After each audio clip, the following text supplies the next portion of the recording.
Welcome to Anime T23, where we dive deep into the most intriguing what-if scenarios in the anime universe. In today's episode, we explore a world where Naruto, Uzumaki, the future hero of Konoha, to protect his brother.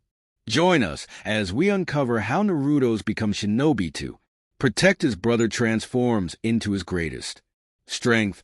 What if Naruto parents died and Naruto become Shinobi to protect his brother? Part 8, Chapter 36. You come into my house? Attack my people? Naruto appeared close to where he'd sensed Inoichi, hate popping up immediately after. Naruto narrowed his eyes at the Oto Nin that noticed their appearance. He tore a kunai from his pouch and sliced it through the air. Futon, Kazakiri no Jutsu. Blades of winds emerged from the edge of his kunai and cut through the approaching Oto Nin with ease. They fell into heaps of blood and bone, and Naruto couldn't find it in himself to care about the overkill. He was pissed.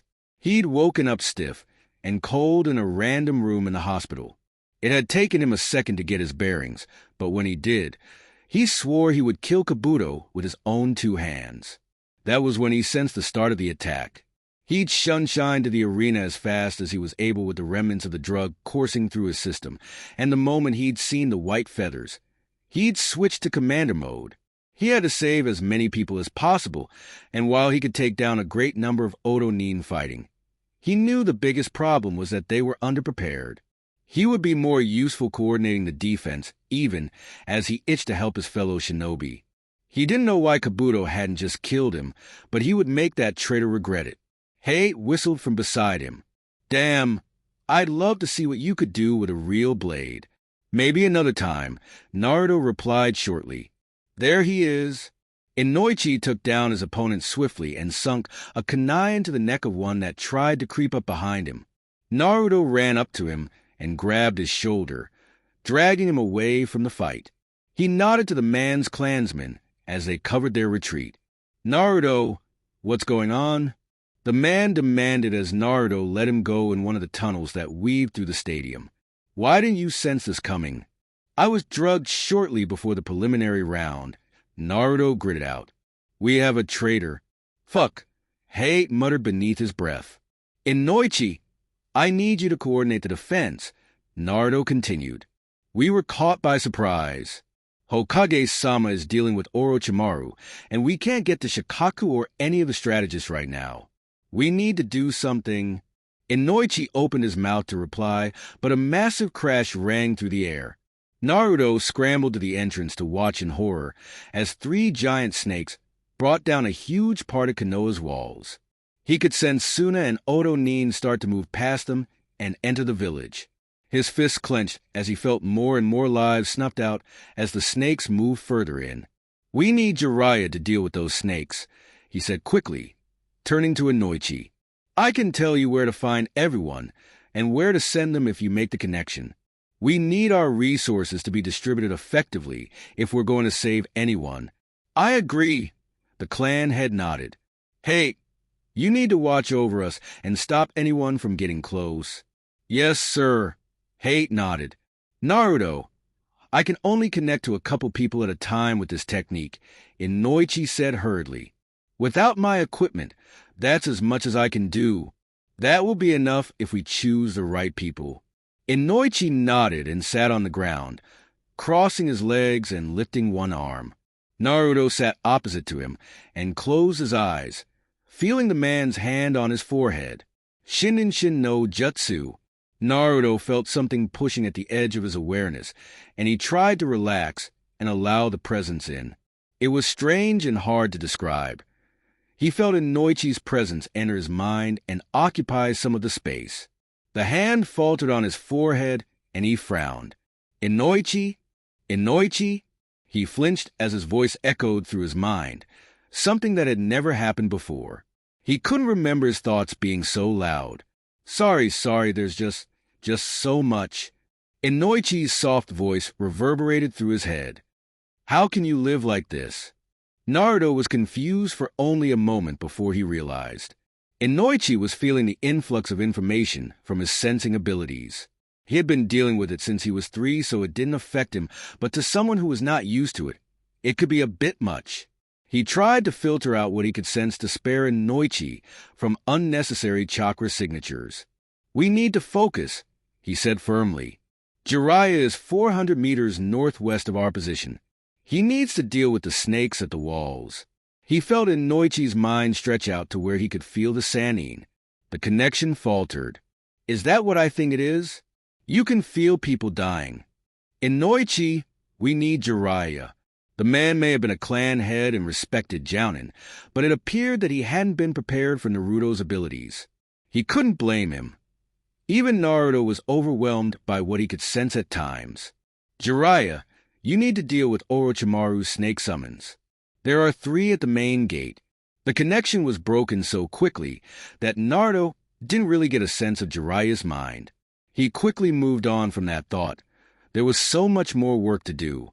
There is a group of civilians being cornered by 4 Otonin outside of Hirahata Park. Kayama and Yamada are closest. Eventually, he and Inoichi got into a rhythm, and the sounds of the battle around them faded away as they moved around the Shinobi of Konoha like shogi pieces. Naruto only hoped that they were making a difference. "Come on! We're almost there." Ryo waved a hand at the family running behind him. The mother had her young son clutched to her chest, while the father held tightly onto his teenage daughter's hand. He'd managed to get them out just before the house collapsed from an Oto Nin's attack. 3 Chunin had jumped in to deal with them, so Ryo had focused on getting them out of there. It can't have been long since the attack began, but Ryo felt like it had been hours. The civilians had become a blur of shape and color as he trapped himself in a cycle of find them, escort them back, drop them off and back out again. The Academy Chunin were in charge of the safe house at the Hokage Mountain, and he occasionally caught glimpses of Irika-sensei. He didn't have time to stop and say hello. Every minute he wasted was a minute he could have spent finding more people to help. They entered the massive doorway in the side of the mountain, and Ryo waved them ahead of him, stopping for a moment to catch his breath. Sasuke was already there waiting for them as the scout, and Sakura soon joined them from the rear. "Okay, where now?" Ryo panted. At the start they had just been grabbing every civilian that crossed their path, but now they had to go further and further to find them. "Team 7, head to the West Market." Aiko-sensei called out to them. "Yes, sensei." Ryo groaned as they headed back out into the village. Sweat was pouring down his face and had long soaked his t-shirt, which was sticking uncomfortably to his skin. His calves burned, and he was starting to feel lightheaded. They were trained to run for miles and miles, but this was pushing the edge of his limits. He dreaded to think of the state Shikamaru was probably in. How do they even know where to send us? Sakura gasped as she jogged next to him. "Probably the same way the Chunin keep appearing every time an Oto Nin gets near us." Ryo shrugged. It had been very strange the first time. They'd been escorting 3 families to the Hokage Mountain when they'd been ambushed. They hadn't even had time to raise a kunai when 2 Jounin had flung themselves off a roof to tackle the enemy. They made short work of them before turning to their team. "Team 7, right? How'd you know?" "The eye in the sky," one of them grinned. "Keep up the good work." With that cryptic response, they'd run off to who knows where. They'd only seen the higher ranks for brief moments at a time. When Ryo had a chance to breathe, his mind always wandered back to Nissan. Was he out fighting like everyone else? Where was he? He'd never heard that tone from Nissan before. It sounded similar to his telling off voice, but there was no emotion, only an expectation that his word would be followed without question. He had noticed how hate had snapped to attention and followed Nissan's orders immediately despite the fact their ranks couldn't have been much different. Another piece of the puzzle to unravel when their home wasn't being attacked. Ryo knew he was a good genin. He even knew he could cope under battle conditions. Between Wave and the incident in the Forest of Death, he knew he was prepared for life as a shinobi. He had underestimated what a real battle was like. Wave had been like a spat in a playground compared to this. Around every corner of the village there was fighting or death. Some houses and shops had been reduced to rubble, and Ryo had long lost the sick feeling in his stomach whenever he spotted the body of someone he knew. The smell was a mix of smoke and blood and fear, and he could taste the violence in the air with every breath. He knew he would break down at some point. How could he not after watching his home be violated and crushed? But not right now. He had his job to focus on. He glanced up at the giant toad in the distance, battling a snake that looked very familiar. There had been 3, but the toad had managed to beat the first 2. He hoped it killed that last snake quickly. The memory of almost being eaten hadn't left him. They finally came up to the West Market, and Rio scented the air for the civilians. He located them in the 3rd alley to the left and led his team towards them. Rounding the corner, he smiled at the toddler in the arms of what must be his older brother. "Hi," he said gently. "We're Genin of Konoha. You're safe now." The older boy looked back at him distrustfully. "Is there anyone else around?" Sakura asked over his shoulder. The boy swallowed and hugged the toddler tighter. He couldn't have been older than academy age. Rio tried not to think of what might have happened to leave them alone in this alley. "We are going to take you to the Hokage Mountain, okay?" Rio held out a hand. "Will you let us do that?" The boy paused for a moment before he finally nodded, stepping forward. "There are more people in the buildings," he said quietly, and Sasuke and Sakura took off from behind him. "Thanks." Rio smiled brightly. "That's a big help." Naruto tore himself from Inoichi's grip, panting heavily as he covered his eyes with the heels of his hands. This was officially the worst headache of his life. He didn't have to look over at the clan head to know he was in a similar state. It was over. There wasn't much more he could do. The Konoha forces were rounding up the last of the Otonin, and he'd instructed those he could to let the Sunanin go. He'd hoped they'd manage to spread the word. He knew he technically didn't have the authority to order that, but he was also the only one who knew the full story. He knew Shikaku would be on board the minute. He told him everything, and that was enough for him. "You okay?" Hate was looking down at them, bloody katana in hand. Not many Oto had clicked on to their location, but the 4 who had managed had been quickly taken care of. Naruto had a new appreciation for Kenjutsu. "I am going to sleep for a week." Naruto couldn't stop his huff of amusement at Inoichi's response. He shared the sentiment, but knew the hard work was only beginning. He could still feel the odd Otonin running around, and only about half the civilians had made it to the Hokage Mountain so far. The wall was badly damaged, and they'd lost good people. Too many good people. There was so much to do. Shikaku wasn't exaggerating about you. Naruto managed to pull himself into a sitting position and slowly pulled his hands away from his face, wincing at the light of the early evening. "What?" "Choza and I meet up with him a couple times a week, and since your promotion, you're a big topic." Inoichi mirrored his position. "Shikaku really likes you, kid. Even I knew you were special the day you came into my shop and showed me those seals when you were younger." "I don't do much," Naruto muttered, fighting down a blush. "Kid, I've been inside your head," Inoichi scoffs in good humor. "I don't think anyone else could survive how much information you process every second. How do you sleep?" Naruto didn't exactly want to admit that he tended to just collapse out of exhaustion every once in a while. "We need to regroup," he said instead. "The bulk of the fighting might be done, but we need to start piecing the village back together." He fought to his feet, Hate grabbing his elbow to steady him. Inoichi had an easier time standing, and Naruto suspected that there could still be some drugs in his system. He'd have to get that checked at some point. Who knows what Kabuto put into his body? "You're right. Where's the Hokage?" Inoichi agreed. "Everyone will probably head to the Hokage Tower, but we can meet up with him on the way and see if he wants anyone else present." Naruto cataloged the chakra signatures around them, frowning as he cast a wider net. It wasn't there. He had felt Orochimaru fleeing the village at one point, his chakra much weaker than it usually was. So he knew the Hokage had beaten him. He shrugged Hate off and started running towards the last place he'd felt the man. The barrier was gone. The 4 signatures that maintained it had left with Orochimaru. "Naruto?" He finally came to the dais, and his heart sank at the sight of the fragile body lying on the ground. He was already surrounded by AMBU and Jounin as Naruto pushed his way through, the sight not sinking in no matter how much it burned into his retinas. He didn't even notice the presence of Kakashi and Gammon nearby. "Gigi?" he whispered. He had never seen the man look so thin and frail. Wrinkles were etched deeply into every line of his face, and liver spots climbed up his leathery skin until they were hidden by the remains of his Hokage robes. His eyes were closed and his face was slack, as if he was sleeping. He was so pale, and as Naruto reached out to touch his hand, it was cold. Naruto and the Hokage had their differences. Their relationship had never recovered from the aftermath of the Uchiha massacre, and the deeper Naruto dug into Konoha's history and dealings, the less he'd wanted to repair it. He knew the fallacies and hubris of the man, and this had led to more than one disagreement. Naruto had ended up trying to avoid him in the end. They hadn't been close since he was 11, but there was the tiniest part of him, hidden in a place he didn't know existed, that was ripped from him the moment he couldn't feel the man's chakra.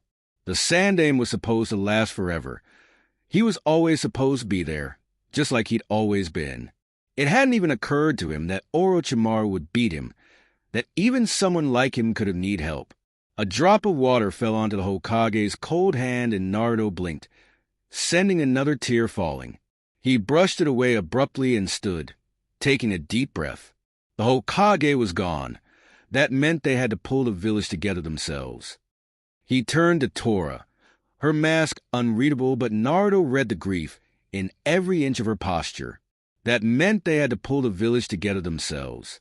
He turned to Tora, her mask unreadable, but Naruto read the grief in every inch of her posture. "Please protect his body until either the funeral or the commander gives you a new order." She nodded once, signaling her team to converge on their position. Naruto looked towards Inoichi and Hate, both pale and unmoving. "We need to go to the Hokage Tower." Naruto forced his tone to be neutral. "We need to tell them what happened." Inoichi shook himself out of it, but Hate's eyes were latched onto the pale form of their former leader. "Hate, go help secure the village perimeter," he said firmly, finally drawing the man's dark eyes towards him. "Don't say anything before the official announcement." He glanced back at the body. Although I'm sure a lot would have heard by now, he trailed off quietly. It took a minute to tear his own eyes away, but he eventually did, following Inoichi away from the stadium. Ryo tipped his head back against the cool rock, taking one breath after another. He knew there were still civilians out there, but he couldn't move. He'd reached his limit. Sasuke on his left was quieter than usual, and Ryo suspected he may have fallen asleep. Sakura was fighting back tears next to him, and he emphasized heavily. If he had anything left in his body, he would probably join her. "It looks like my cute little genin worked super hard." Ryo's head snapped up with energy he didn't know he had. Kashi stood a few feet in front of them, and he frowned at the tears and blood stains that were littered across his uniform. His mask and head tight were snugly in place, and his posture was as slumped and relaxed as it always was. Ryo supposed that the sight of something so normal could be comforting, as it was. The sight of his godfather finally tipped the balance. A reserve he did know was there opened, and the tears began to fall. He was quickly wrapped in warm arms, and it took a second to realize what was happening. Kashi was hugging them. Kashi never hugged them. Kashi wasn't a touchy person in general, and Ryo was cool with that. He respected his godfather's space. This was kind of nice. "I'm so proud of you," Kashi murmured beneath his breath, muffled slightly by his mask. Ryo grasped onto his Jounin vest and sank his head into the man's shoulder, quieting his sobs. There was a sense of embarrassment at the tears, but he couldn't stop them now if he tried. He was a shinobi. He was trained to deal with death and blood and violence. Things were somehow different when it was his home. There were going to be people he saw every day that he would never see again. There were going to be shops and paths and buildings he would forget. There was just a sense of loss that he didn't know how to deal with. He'd never lost anyone before, no one he actually knew. Maybe he was just tired. He couldn't even begin to think that the preliminary round had been just this morning. It felt like a lifetime ago. "You can rest now." Kashi gave them one last squeeze before he let go, still crouching in front of them. "Leave the rest of the adults, okay?" On any normal day, Rio would be furious to be dismissed like this. Nisen had been involved when he was Rio's age. Why should it be any different for him? He was technically an adult. Right now, though, he couldn't find it in himself to be anything but grateful. Naruto crossed his arms as he waited next to Tsum, the last of the members finally making it to the meeting room. He and Inoichi had been one of the later ones to arrive, and every second felt like it was dragging on. He could feel them coming, and he just wanted them to go faster. Shikaku and the AMBU commander were in deep discussion at the front of the room, their heads bowed together. Inoichi had migrated towards Choza on the opposite side of the room, whereas Naruto found himself standing with Tsum and Shiba. Hayashi stood off by himself in one corner, and a representative of the hospital, Kasushi, peered from behind his glasses to examine the room. Naruto kept one eye on the man. His large beige overcoat could hide anything, and Naruto wasn't about to be surprised again. Ushijima from the registry department sent him a nod, while in stark contrast Jiraiya, in the other corner, wouldn't meet his eye. Naruto was there as the head representative of the mission assignment desk. The head of the police finally made it, and Shikaka turned to them. Every inch of the Jounin commander and the right hand of the Hokage. His characteristic laziness was absent. Naruto wasn't sure he liked it no matter how many times he complained about getting stuck with the man's work. "I'm sure you've all heard about Hokage-sama," he began abruptly. "Until the next Hokage is selected, we need to make do and support the village as best we can. We cannot afford to wait. We need a head count," Kasushi began, stepping forward. "We are dealing with the current influx of patients, and we can compile a list, but I'm sure there are still many missing. We also need to get a head count specifically for the Shinobi forces," Naruto added. "I can't assign and arrange missions until I know if they're available for them or not.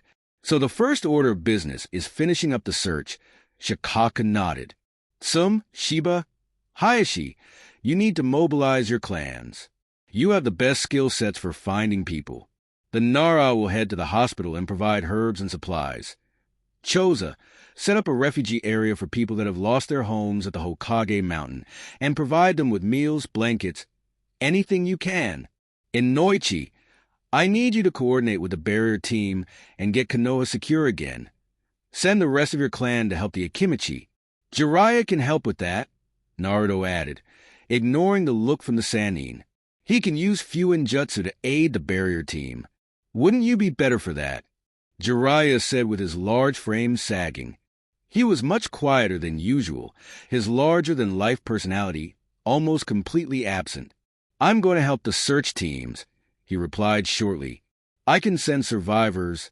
"Are you also the one who ordered that we should let the Suna Shinobi go?" The head of the police piped up, his brown eyes narrowed. "Yes, I did." Naruto crossed his arms. "Do you have a problem with that, Ogawa-san? They attacked our village." "They did," Naruto nodded, "and there will be repercussions for it that I'm sure Suna will agree to without a fight. They've just lost their Kazekage. After all, Naruto, Shikaku reprimanded. "I'll explain it at an official meeting." Naruto waved it off. "Right now, we've got bigger problems. Ogawa-san, you need to patrol and make sure there are no looters taking advantage of the situation." "I don't need you telling me how to do my job," Ogawa snapped. Naruto rolled his eyes.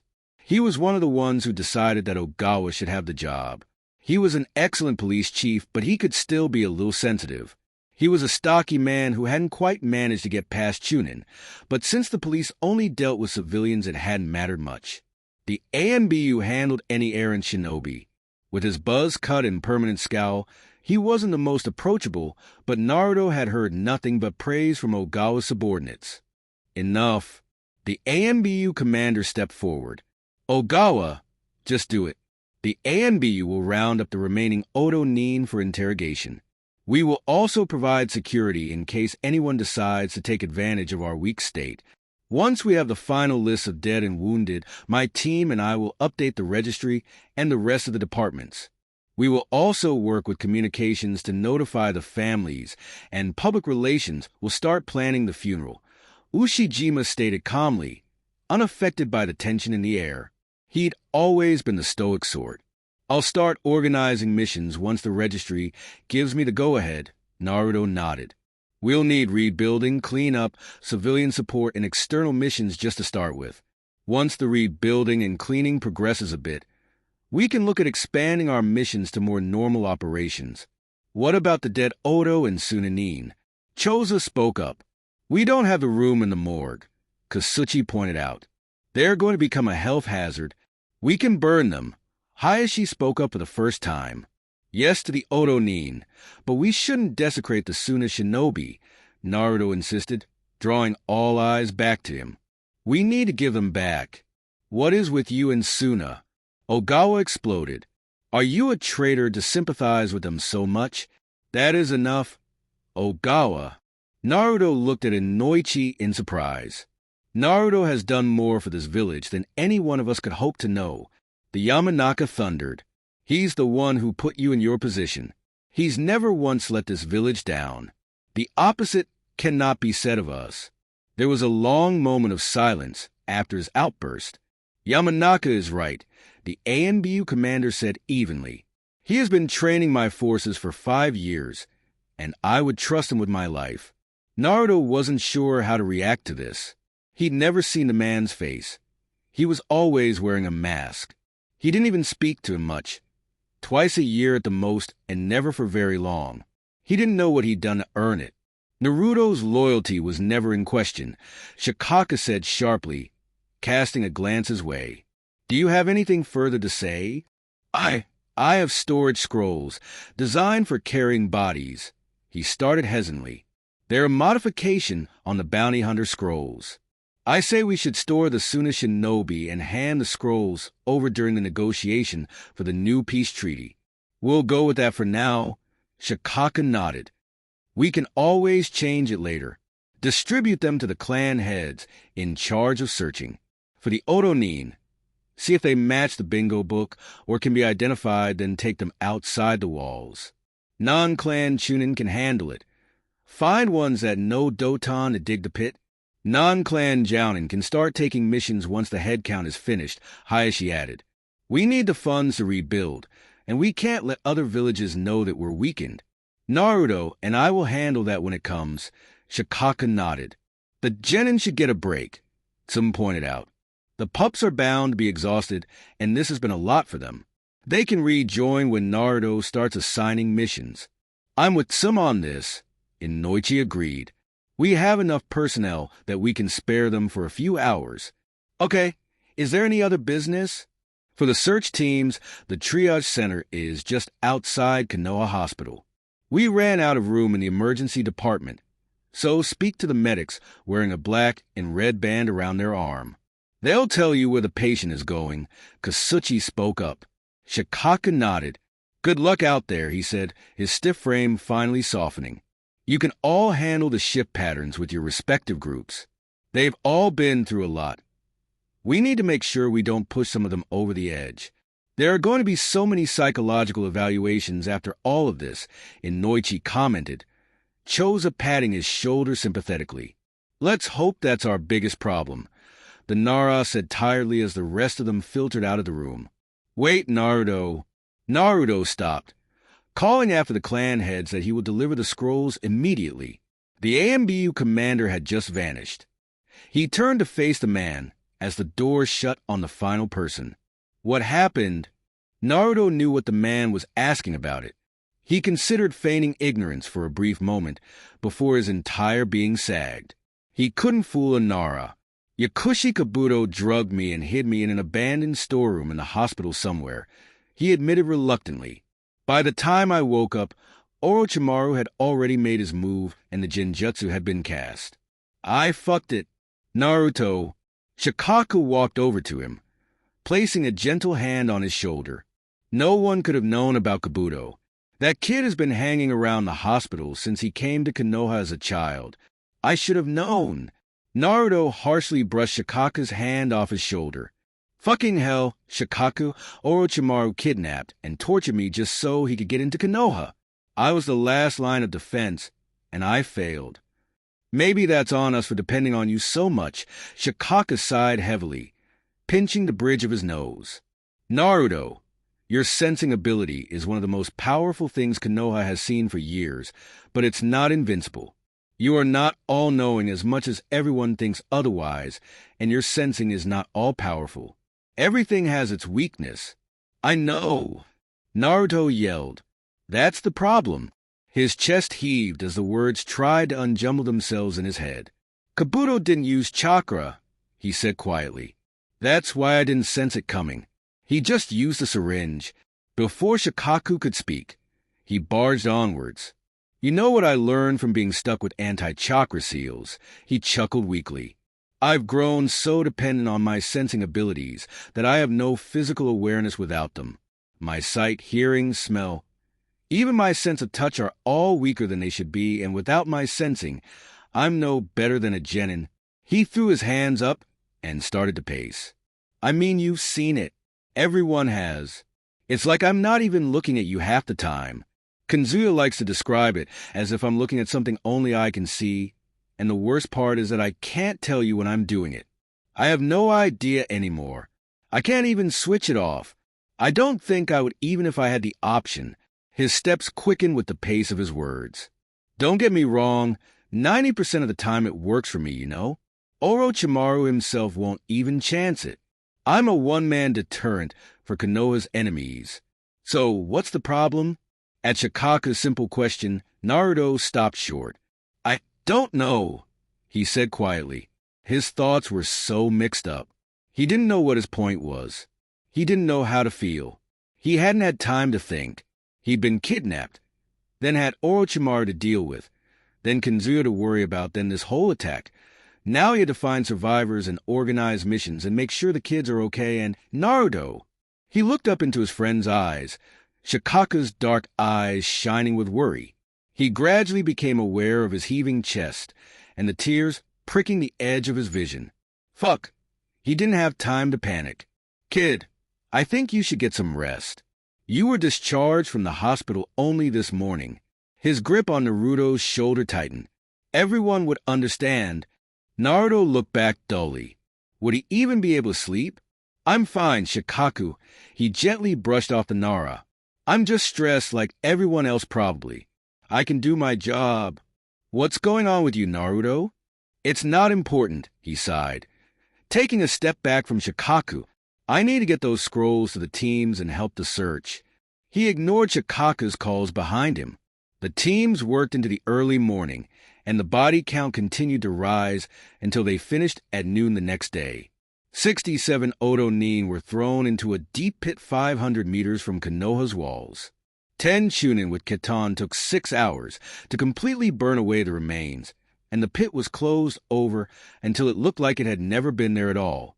A small engraved stone was placed on the ground as a reminder as to what happened there. 13 Sunanin were placed into scrolls, and they were stored in the communications department until such a time as that Konoha could make contact with Suna and broach the topic of a new peace treaty. 74 Konoha civilians died that day, and the last body found was that of Again Tenjiro. The bodies were returned to the mourning families, and the funeral was held the same day as the one for the Shinobi, the second day after the attack. It was well attended by the remaining citizens. There was a chill in the air that was not normally present in early August.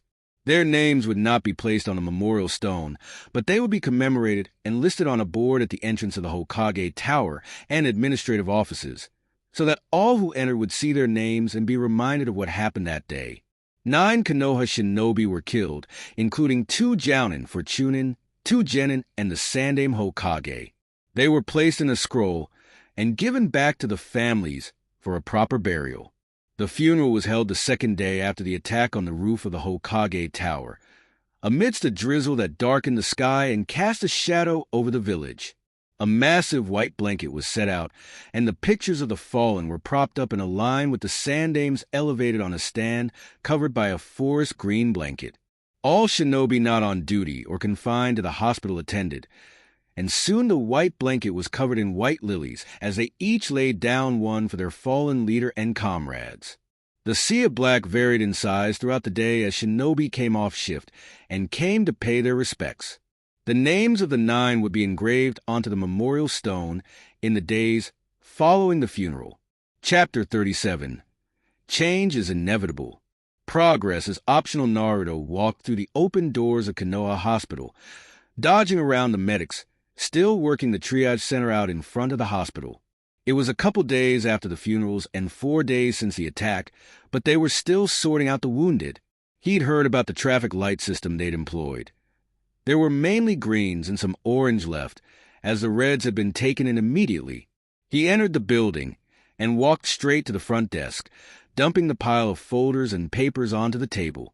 He looked up, and for a split second he expected to see Sarah's tired, kind face looking at him with a sense of dread that they could share and laugh over like they always did. Instead, he saw hazel eyes that should have been blue framed by brown hair that should have been blonde. "I'm sorry, sir. I'll be right with you," the new girl said frantically as she turned away to give something to one of the doctors at the desk. He nodded at Naruto as he walked away with the file. "Sorry. How can I help?" Naruto smiled at her and tried to project a sense of calm he hoped she could benefit from. "Rough day. Look, sir, how can I help?" she said shortly, wincing as she heard her own tone. "Sorry, I just don't have time to talk." "I get it." Naruto looked down. "I'm from the mission assignment desk. These files need to be signed off as soon as possible. Tell them to send me a message when they've finished the jounin." "What?" She stared at the stack in confusion. "Sorry, who are these going to?" "The doctors in charge of their care," Naruto said slowly. "I'm pretty sure you have mail slots for each medic need in that room behind you. Just look through the files and put it in the slot. Can you not do it?" She sighed as she just barely managed to stop another stack from falling over. Naruto looked at her for a long moment. He knew they would have had to hire someone new after they lost Sarah in the attack, but he would have thought they'd at least have trained personnel as a backup. He knew there were 2 night shift receptionists and at least another 2 who worked with Sarah. Where were they? This girl didn't seem like she had a clue. He could also appreciate that she was very busy. He knew the feeling. He'd slept maybe 7 hours in the day since the attack, and he knew he wouldn't sleep tonight. He'd been non-stop in the office since they finished the head counts, and even when he had a chance to close his eyes, all the forms and scroll and letters danced across his eyelids. He'd only managed to see Ryo and Sasuke for less than an hour a day, and he probably wouldn't have eaten if Yoshino wasn't sending extra lunches in with Shikaku. "Is there no one here to help you?" he asked instead. "Everyone is busy," she huffed. I don't know if you saw the trio center on your way in." He had to take a deep breath. He just wanted to sit in a dark corner and think of nothing for a week, but he didn't get to do that. He had to be here to get those files so he could go back to the office and speak to the registry, so he could organize missions to help piece the village back together, so he could do a million other things. "What's your name?" She looked up at his tone of voice. "Emiko." "Why?" "Emiko, I appreciate you have a lot to do, and I can see about getting you some help," he said firmly. "However, you cannot speak to anyone like that again while at work. Stress is not an excuse. Everyone is working just as hard as you, and while it is okay to say you need a moment, you still need to do your job. If you can't, tell someone and we'll find someone who can. Gods, he missed Sarah. You just need to make sure they get it. Tell them that Naruto from the desk is asking, and that while I understand they have a lot to do, I just need a signature and that's it. I'll be back later to collect them." He walked away and didn't bother to turn around and see her reaction. He didn't have the energy for that. He was walking in the direction of Kanzuya's room when he ran into Tenten. She was still dressed in mostly black, her usual bright pink shirt missing, and her hair was tied back in a low ponytail. He called out for her, and she paused for only a moment before she launched herself into his arms. He froze for a second before he wrapped his arms around her and gave her a tight squeeze, resting his head on top of hers. "Hey, kiddo." She shook slightly in his arms, and Naruto let her take as long as she needed. He kind of needed this too. Tenjiro was gone, and even though he'd been at the funeral, it was still difficult to process. It didn't feel right. The man had been there for him since his first year in the academy. He was one of the biggest reasons he'd made it this far. Between his very first lesson on sharpening kunai to his brace, to introducing him to Fuinjutsu, Naruto couldn't even begin to verbalize how much he and his family owed that man. He tried to pay it back in small ways, but he knew it would never be enough. "I'm so sorry," he whispered into her hair. "Thanks, Naranai," she said back just as quietly. "How's your mother?" "She's doing better," she sniffed, finally pulling away a bit. "We closed the shop, but we were lucky enough to escape most of the damage, so Kasen hopes to have it back up and running by next week." "Well, you know where to find us if you need any help with that." He smiled softly. Tenjin might be gone, but Naruto could still honor his memory by helping his wife and daughter. It was the least he could do. "Hey, we're all going to get through this." He squeezed her arms, prompting her to look up at him. "Konoha had taken a hit, but we rebuilt before. It's going to be hard without him, but I know how proud of you he was. He told me every time I entered his shop." Tenten chuckled, wiping errant tears across her cheeks. "I remember the last time we were attacked like this," he continued somberly. "You would have been way too young to remember, but I remember sitting in the hospital, being told that I would never see my parents again. Konoha was burning around us, and I had no idea what I was going to do." She stared at him with wide eyes. Her shock made sense. He rarely spoke about that night. He'd told Ryo and Kanzuya, but that had been more for context about their parents. Sasuke was still the only one to know that he felt their deaths, although he supposed that Noichi could now guess. "What I'm trying to say is I get it." He took a step back, letting her go. "It sucks and it feels like it's never going to get better. But you are one of the strongest people I've ever had the fortune of knowing. You can do this. One day you're going to think about him, and there will only be happy memories." She swallowed hard but nodded, a small smile emerging. "Thanks, Narai. Are you meeting with your team yet?" "Yeah. I just wanted to get out of the house." She shrugged. "I had to come here to get my clearance for duty, but I'm going to head there now. Anything you need, Tenten, let me know." She nodded and waved as she walked down the corridor, her head slightly higher than it had been when he'd first spotted her in the corridor. Naruto continued on his own way and barged into the room, startling Kanzuya in his bed. "Eke-chan." "Hey, Kaz, I'm here for your daily dose of what's happening in the real world. You have to tell me everything about the new receptionist, because Katsumi has threatened murder 3 times today, and we both know how hard it is to get that out of her." Kanzuya looked so much better, even though he still wasn't moving much yet. He was still pale and tired, but he could sit himself up and use his arms now, even if walking was still a few weeks away.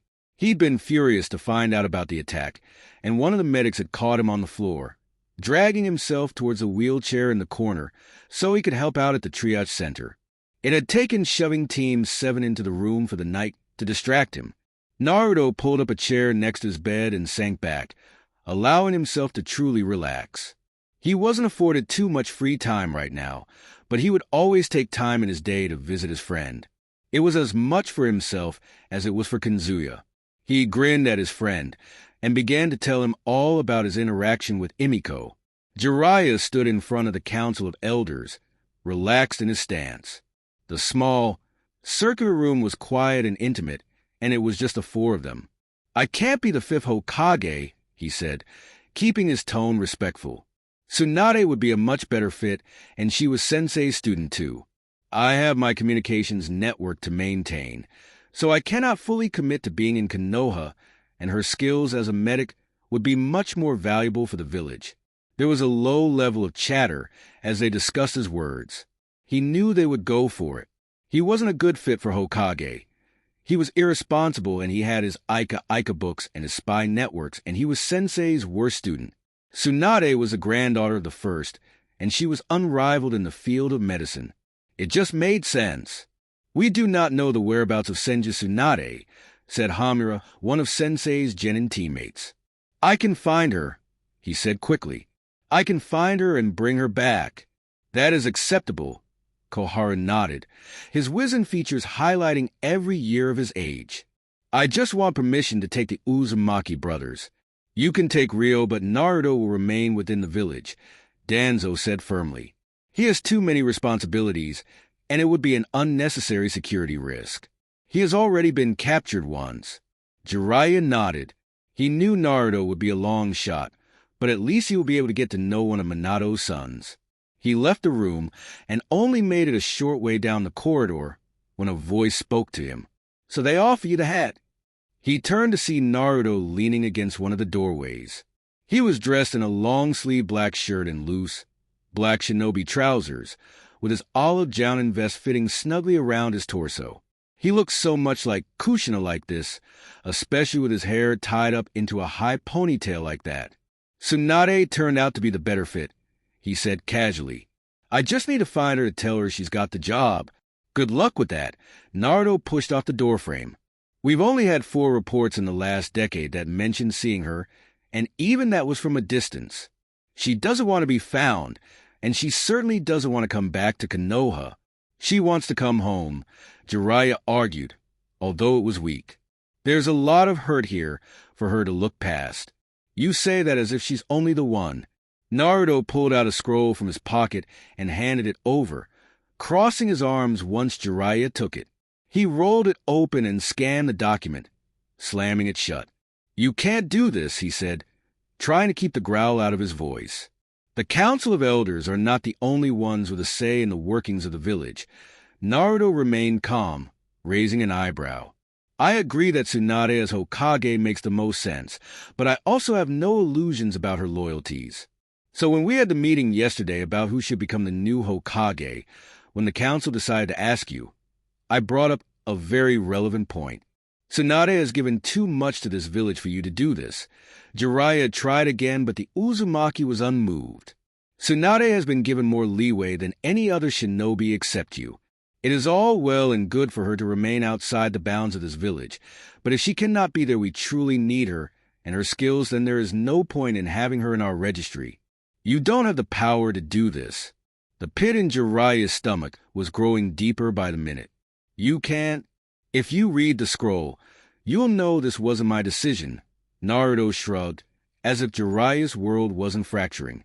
"The majority of the clan heads, the council, and the heads of departments have all agreed to this.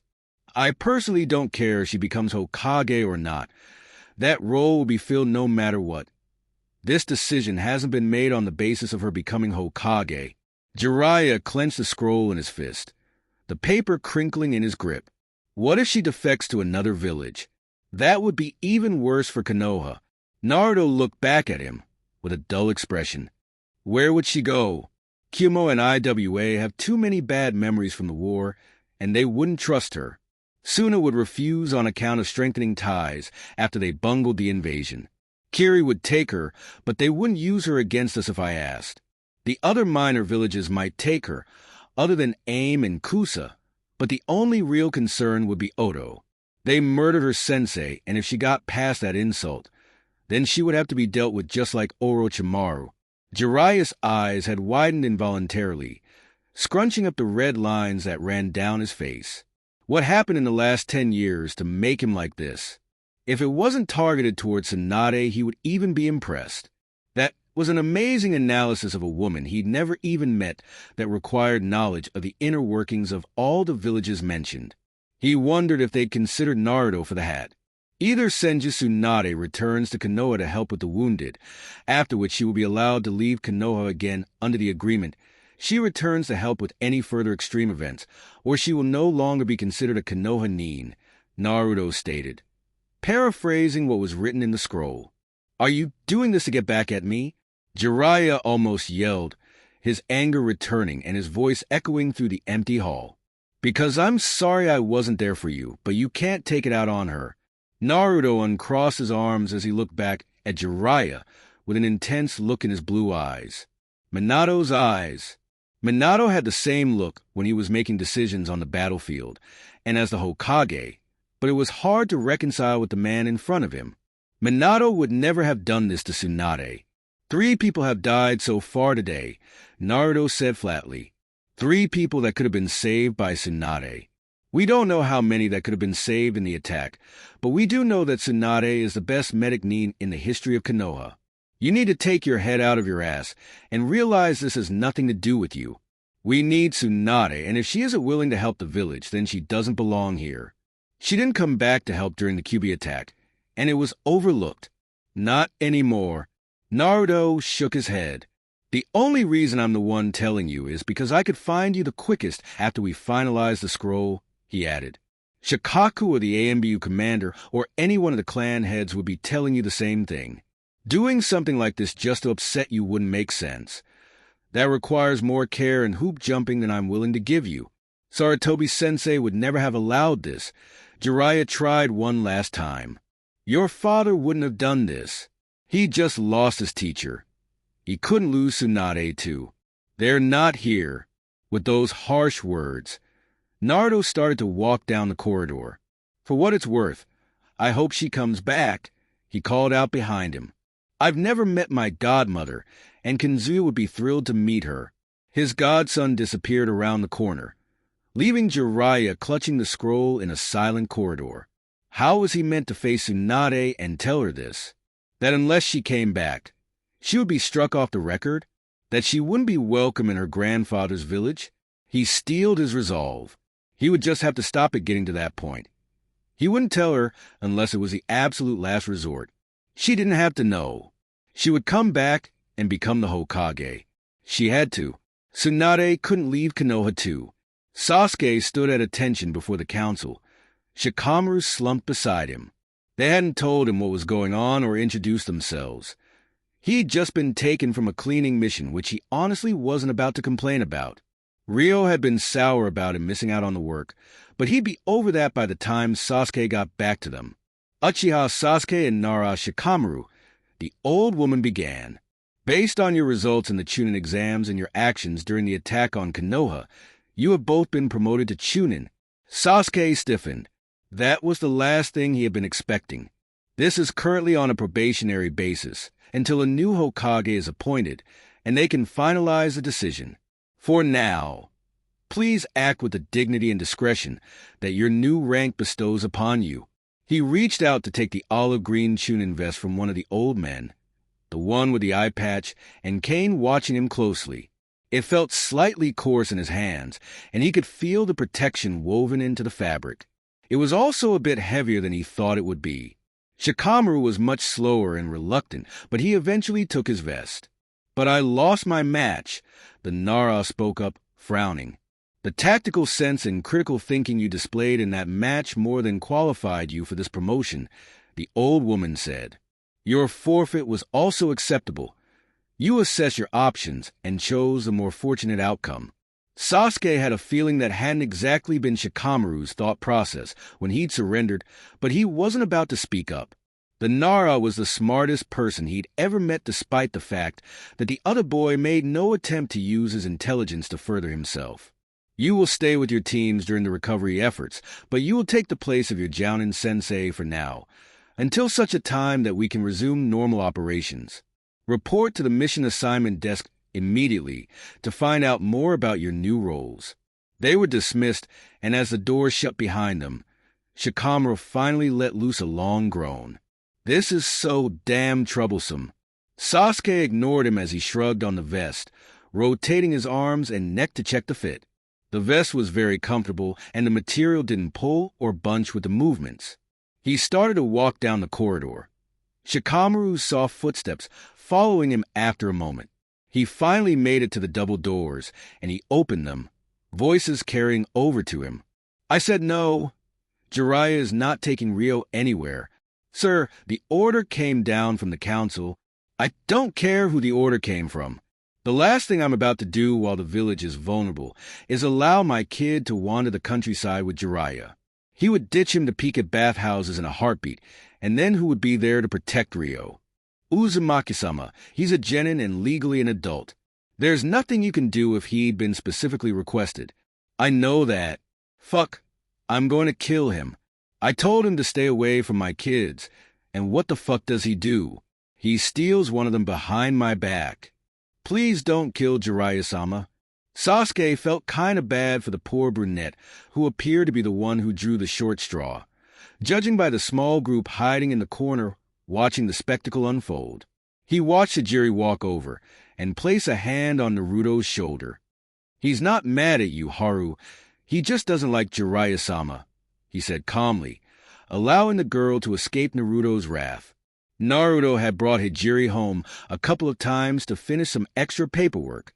Sasuke didn't really feel one way or the other about him. He liked that the man left him alone. Naruto maintained his anger for a few seconds before he sagged. Sorry, Haruka. It's okay, sir. Naruto finally turned to them. Sorry, Sasuke. I promise I wasn't trying to ignore you. He trailed off as his eyes landed on Sasuke. He took a moment to process before he crossed the room in the blink of an eye. Sasuke huffed as Naruto swung him round in a tight hug, laughing as he twirled. Sasuke couldn't help but take a moment to absorb the warmth from the embrace. As Naruto put him down, Sasuke tried to hide his smile, but he knew he wasn't totally successful as Naruto's smile widened even further. Congratulations, Sasuke. He beamed. I knew you could do it, and you deserve it so much, and oh my gods. You're a chunin already. You're getting too old. He paused for a breath, but his vibrant blue eyes had already moved over to Shikamaru. Shikamaru, well done. Your dad is going to be thrilled. Yoshino is going to be even happier. Thanks, Shikamaru muttered. He still seemed disappointment, but there was no escaping Naruto's energy. We need to celebrate tonight. Anything you want in Shikamaru. You are more than welcome to join, but I know your clan may want to do something. Sasuke nodded and remained quiet as Naruto went off on a tangent of potential places to go. He would never admit it out loud, but it was nice to see him smile again. He hadn't done anything but frown since the attack, and even before then, Sasuke knew most of his smiles were fake. He couldn't blame him. It had been a long month waiting for Kazuya to wake up. Then it was the Chunin exams before that, and Naruto had been away on a mission before that. It had been too long since they were all together. He could never repay Naruto for what he'd done for him. He knew Ryo didn't always see it, but Sasuke knew he was just doing the best he could. He treated Sasuke like a kid, but not in a patronizing or frustrating way. He always included Sasuke in decisions about him, and if Sasuke asked for something, Naruto respected it. He'd alleviated a lot of the burdens that came with losing his clans, and knew even now that Naruto was still working to make his life easier. He knew if he turned around tomorrow and told Naruto he wanted nothing to do with him, the Jounin would respect that, and that was enough for Sasuke. He still had his mother's book on a shelf in his room, Naruto and Kazuya's scrawls covering it in so many different colors. He'd taken photos and ornaments from his old home, but his flat hadn't really felt like a home until Naruto had accidentally knocked that wall down. Now he could hear Naruto and Kazuya arguing about poisons or seals, or see Momo when she came to visit him. There was a little less silence and a little more light. Thanks, Naruto. Naruto stopped his tangent and smiled warmly down at him. Anytime, Sasuke. I'm so proud of you, and I know Makoto would feel the same. They all would. From anyone else, Sasuke wouldn't have believed them. He still didn't like to talk about his clan, and if anyone tried to tell him something like that, he'd call bullshit. They didn't know anything about his family or him. From Naruto, though, those words brought a small but sincere smile to his face. He'd like to think his clan would be happy for him if they were here. No one would ever replace them, but it was nice to have someone who cared. Naruto, we need to talk about this. We really don't. You can't escape this forever. It's mandatory for every shinobi who gets kidnapped, and Inoichi will drag you in himself if he has to. I don't need a psychological evaluation. I'm busy. You can make time for this. Naruto glared at the man from across his desk. The Nara for once wasn't slouched across his couch, and was instead sitting upright and leaning forward intently. He very slowly pulled a pile of papers so Shikaku was hidden, but the man just moved so he was back in sight, raising an eyebrow at Naruto's pettiness. Naruto, you have to do it, he sighed. You have ordered plenty of them for other shinobi. You know why we do it. Yeah. For assessment of their ability to go back into the field and to determine if their long-term mental health is stable enough for them to remain on the roster, Naruto threw himself back into his chair. I won't be in the field for a while after this whole fiasco, and long-term doesn't really apply to me. He looked anywhere but the clan head. His office was pretty generic, and he hadn't changed much about it when he'd been assigned it about a year ago. The back wall behind him was covered in shelves he'd filled with books, seals, scrolls, and records that had accumulated over the course of his work, with a small window in the center of it all. His oak desk was covered with paper, and although Naruto had a perfect system, many people had told him he did not. He could find everything, and that's what mattered. He had a couple of wooden chairs off to the right wall, and the beige couch that was supposed to be pushed against the left wall had been pulled to face him. He had placed a few pictures of his family and friends on the right wall, and a bright orange rug lay on the floor in the middle of the room beneath the couch and part of his desk. Hijiri had gotten him a tall, potted fern which lived in the corner. They were small touches, but Naruto did feel more comfortable with them there. "It's confidential. I'm sure it is, but you and Kanzuya are the only two people alive who know about the current state of my condition, and I am not about to change that." Shikaku ran his hands over his face in exasperation. The Nara had been nagging him since his outburst after the attack, and even Naruto's jokes about how he was becoming Yoshino hadn't deterred the man. "Look," he leaned forward, capturing Shikaku's attention. "I promise I will go, but after we get a new Hokage. Deal?" Shikaku eyed him doubtfully before sagging and draping himself over the back of the couch. "Deal." Naruto smiled at him. That bought him some time. "You can be so troublesome. It's part of my charm." Yeah. Shikaku waved him off. "Look, while I'm here, can you find Reito and Gunma? I have a mission for them. I'm not a personal fine to Shinobi service." Naruto rolled his eyes even as he began to expand his range beyond the administration buildings. "We have the birds for a reason." He closed his eyes as his range reached the walls of the villages, and he cataloged the signatures, ignoring the majority and quickly focusing on the very familiar signature of his former Jounin sensei. He was about to pull back when he felt a signature that should not be there, one that he would never forget. "Shit!" he yelled as he sprung to his feet, knocking a pile of papers to the ground. "Itachi is in the village. West Quadrant, on the walkway next to the river." He could feel Asuma and Kurenai's chakra too, and one other that he didn't recognize. It was massive and seemed to be housed in two sources, and it felt like Zabuza, but almost hungrier and much heavier. He felt Kakashi's appear next to them, and he made his decision. "I'm going to go help get the AMBU." He didn't hear Shikaku's protest as he vanished in a shunshin and appeared just inside the village walls. He cursed and ran as fast as his body could take him to the group of signatures, and he finally burst through the tree line and landed on the wide concrete walkway. Taking in the scene in front of him, Kakashi was standing in front of Asuma and Kurenai, both of whom had sustained some sort of damage. The three of them were soaked and standing on the surface of the river. Itachi and the Kiri-nin were standing opposite them, dressed in black cloaks decorated with red clouds. He didn't like the way Kakashi was panting for breath.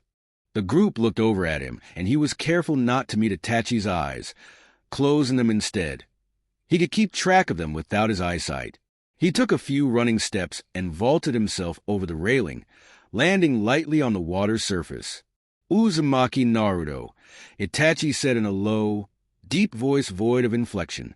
"That A-rank kid with the sensing?" An unfamiliar voice asked, and Naruto cocked his head. "That must be the unknown Kiri-nin. He doesn't look like his picture. He's all grown up." "Naruto, you need to get out of here." Kakashi spoke up, his voice calm, but Naruto knew better. He just had to stall until Shikaku had time to get the AMBU. "Uchiha Itachi, are you back to traumatize some more 8-year-olds? Is your partner going to join us?" The Kiri-nin said something, but he ignored it, focusing on the shift in Itachi's chakra.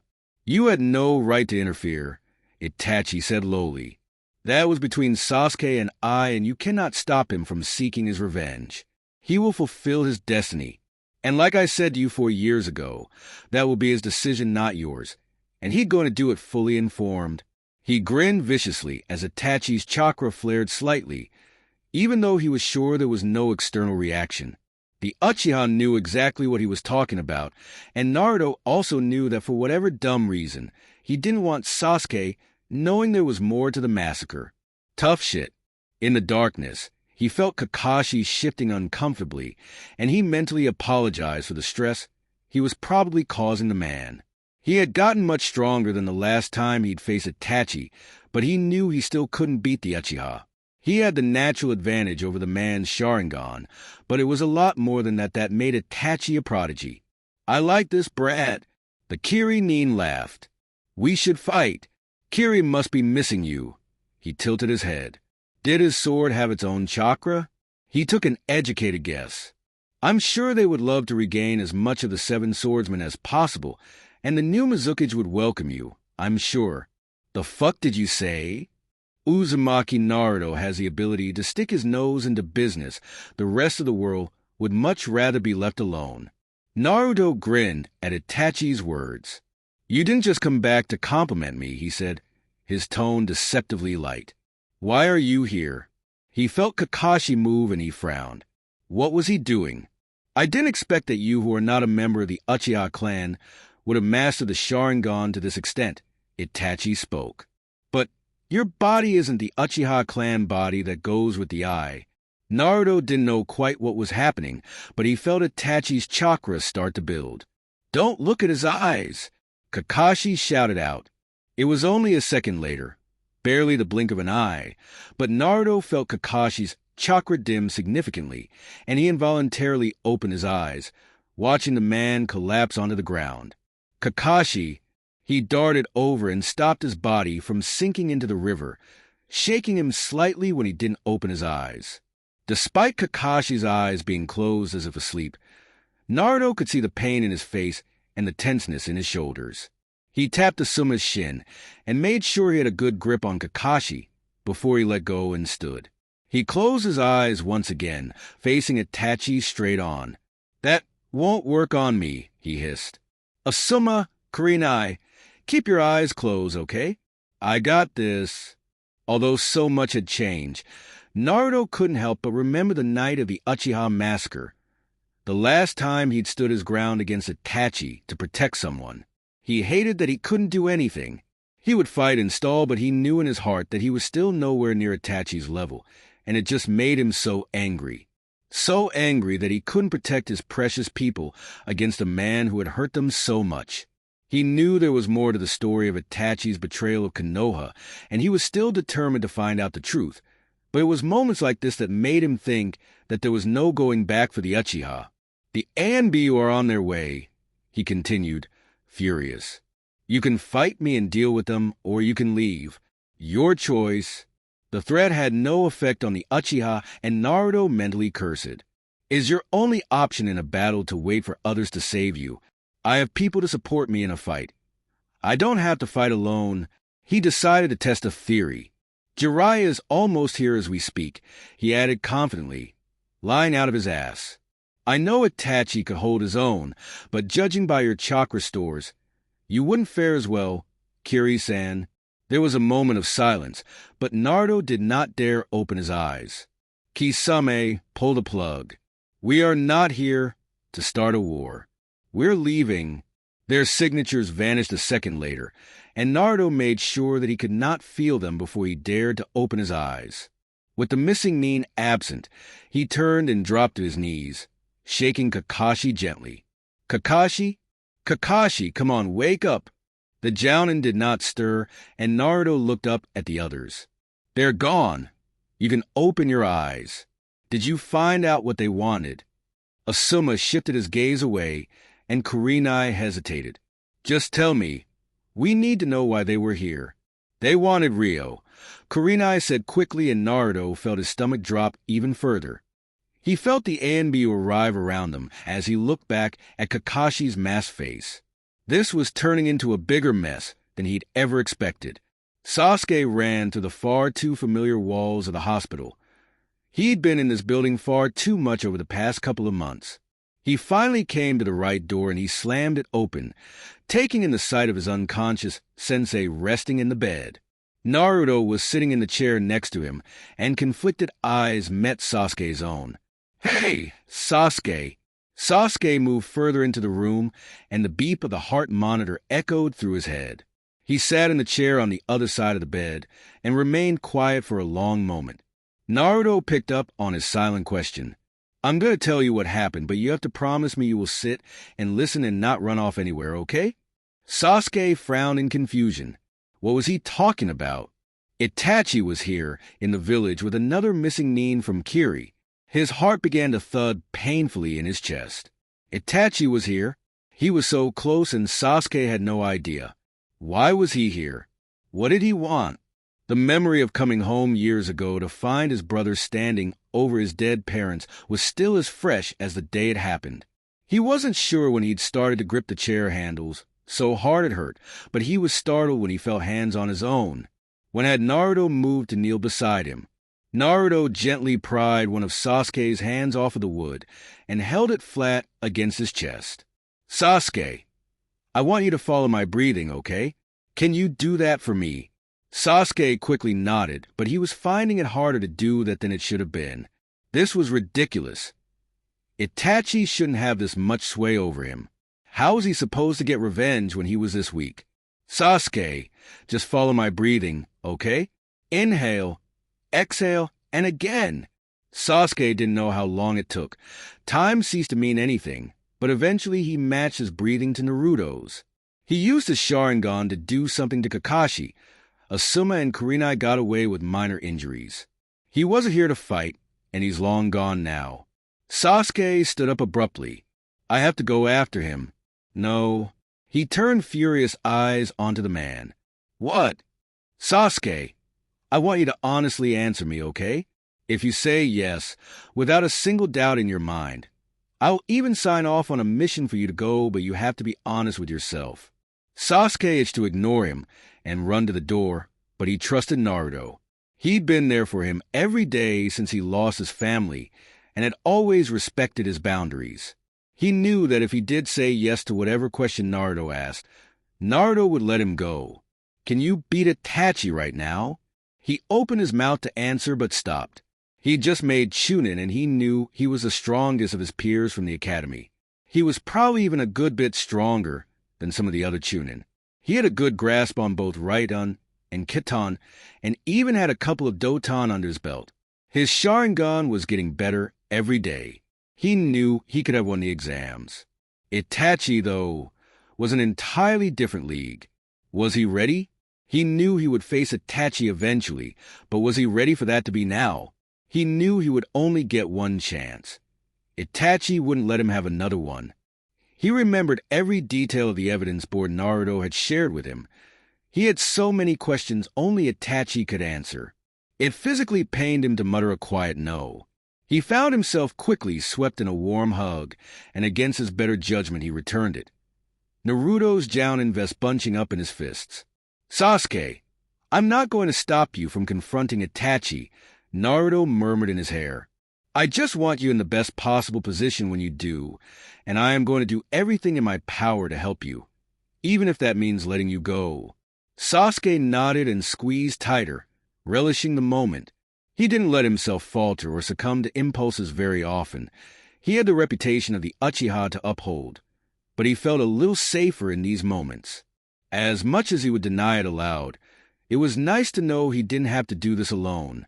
Naruto left Sasuke in Kakashi's hospital room with an order to rest and report to the desk the next morning. He kept his range far and wide, paranoid that someone else would waltz into the village beneath his notice. He finally found his prey and he stomped up to the man, prompting him to turn. Jiraiya's wide brown eyes stared down at him. Good. He should be scared of Naruto. I don't appreciate that you went behind my back to steal Ryo away, especially after I explicitly told you to stay far away from him. He began hotly, not allowing Jiraiya a moment to interject. The thought of my kid outside the village with you makes me want to stab something, but I know my hands are tied, so we are going to lay down some ground rules. The Sannin immediately nodded, and Naruto couldn't help but feel the slightest bit of vindication at the power he held over the man. Itachi was here and he's after Ryo, he said firmly. You will not leave Ryo alone for Itachi nor his partner to get to him. Do you understand? No peeping, no bathhouses, no random women. And if I find out you did any of that around him, I will make you wish you'd never met us. You will return my brother in an even better condition than when he left. Are you following?" "Yes," Jiraiya replied weakly. He took a short breath before forging on. "I will authorize this as an A-rank mission. Itachi is wary of you, and I doubt he will attack when you're there, so you need to make sure you stay with him. You will teach and guide him, which I know you are perfectly capable of since you managed to help my father reach Hokage. You also need to make sure Tsunade comes back to Konoha. I don't care what you have to do. I thought you did care if she came back. I don't care if she becomes a Hokage," Naruto corrected shortly. "We need her medical knowledge." His thoughts went back to Kakashi, lying deathly still in his hospital bed. Kanzuya also flashed by, still unable to walk despite his progress. "Once you return, you are going to tell me and the intelligence department everything you have gathered on the men with the red clouds on their cloaks." He stared up at the man unflinchingly. Jiraiya was a large man, towering over Naruto, and his bulk filled any space that he occupied.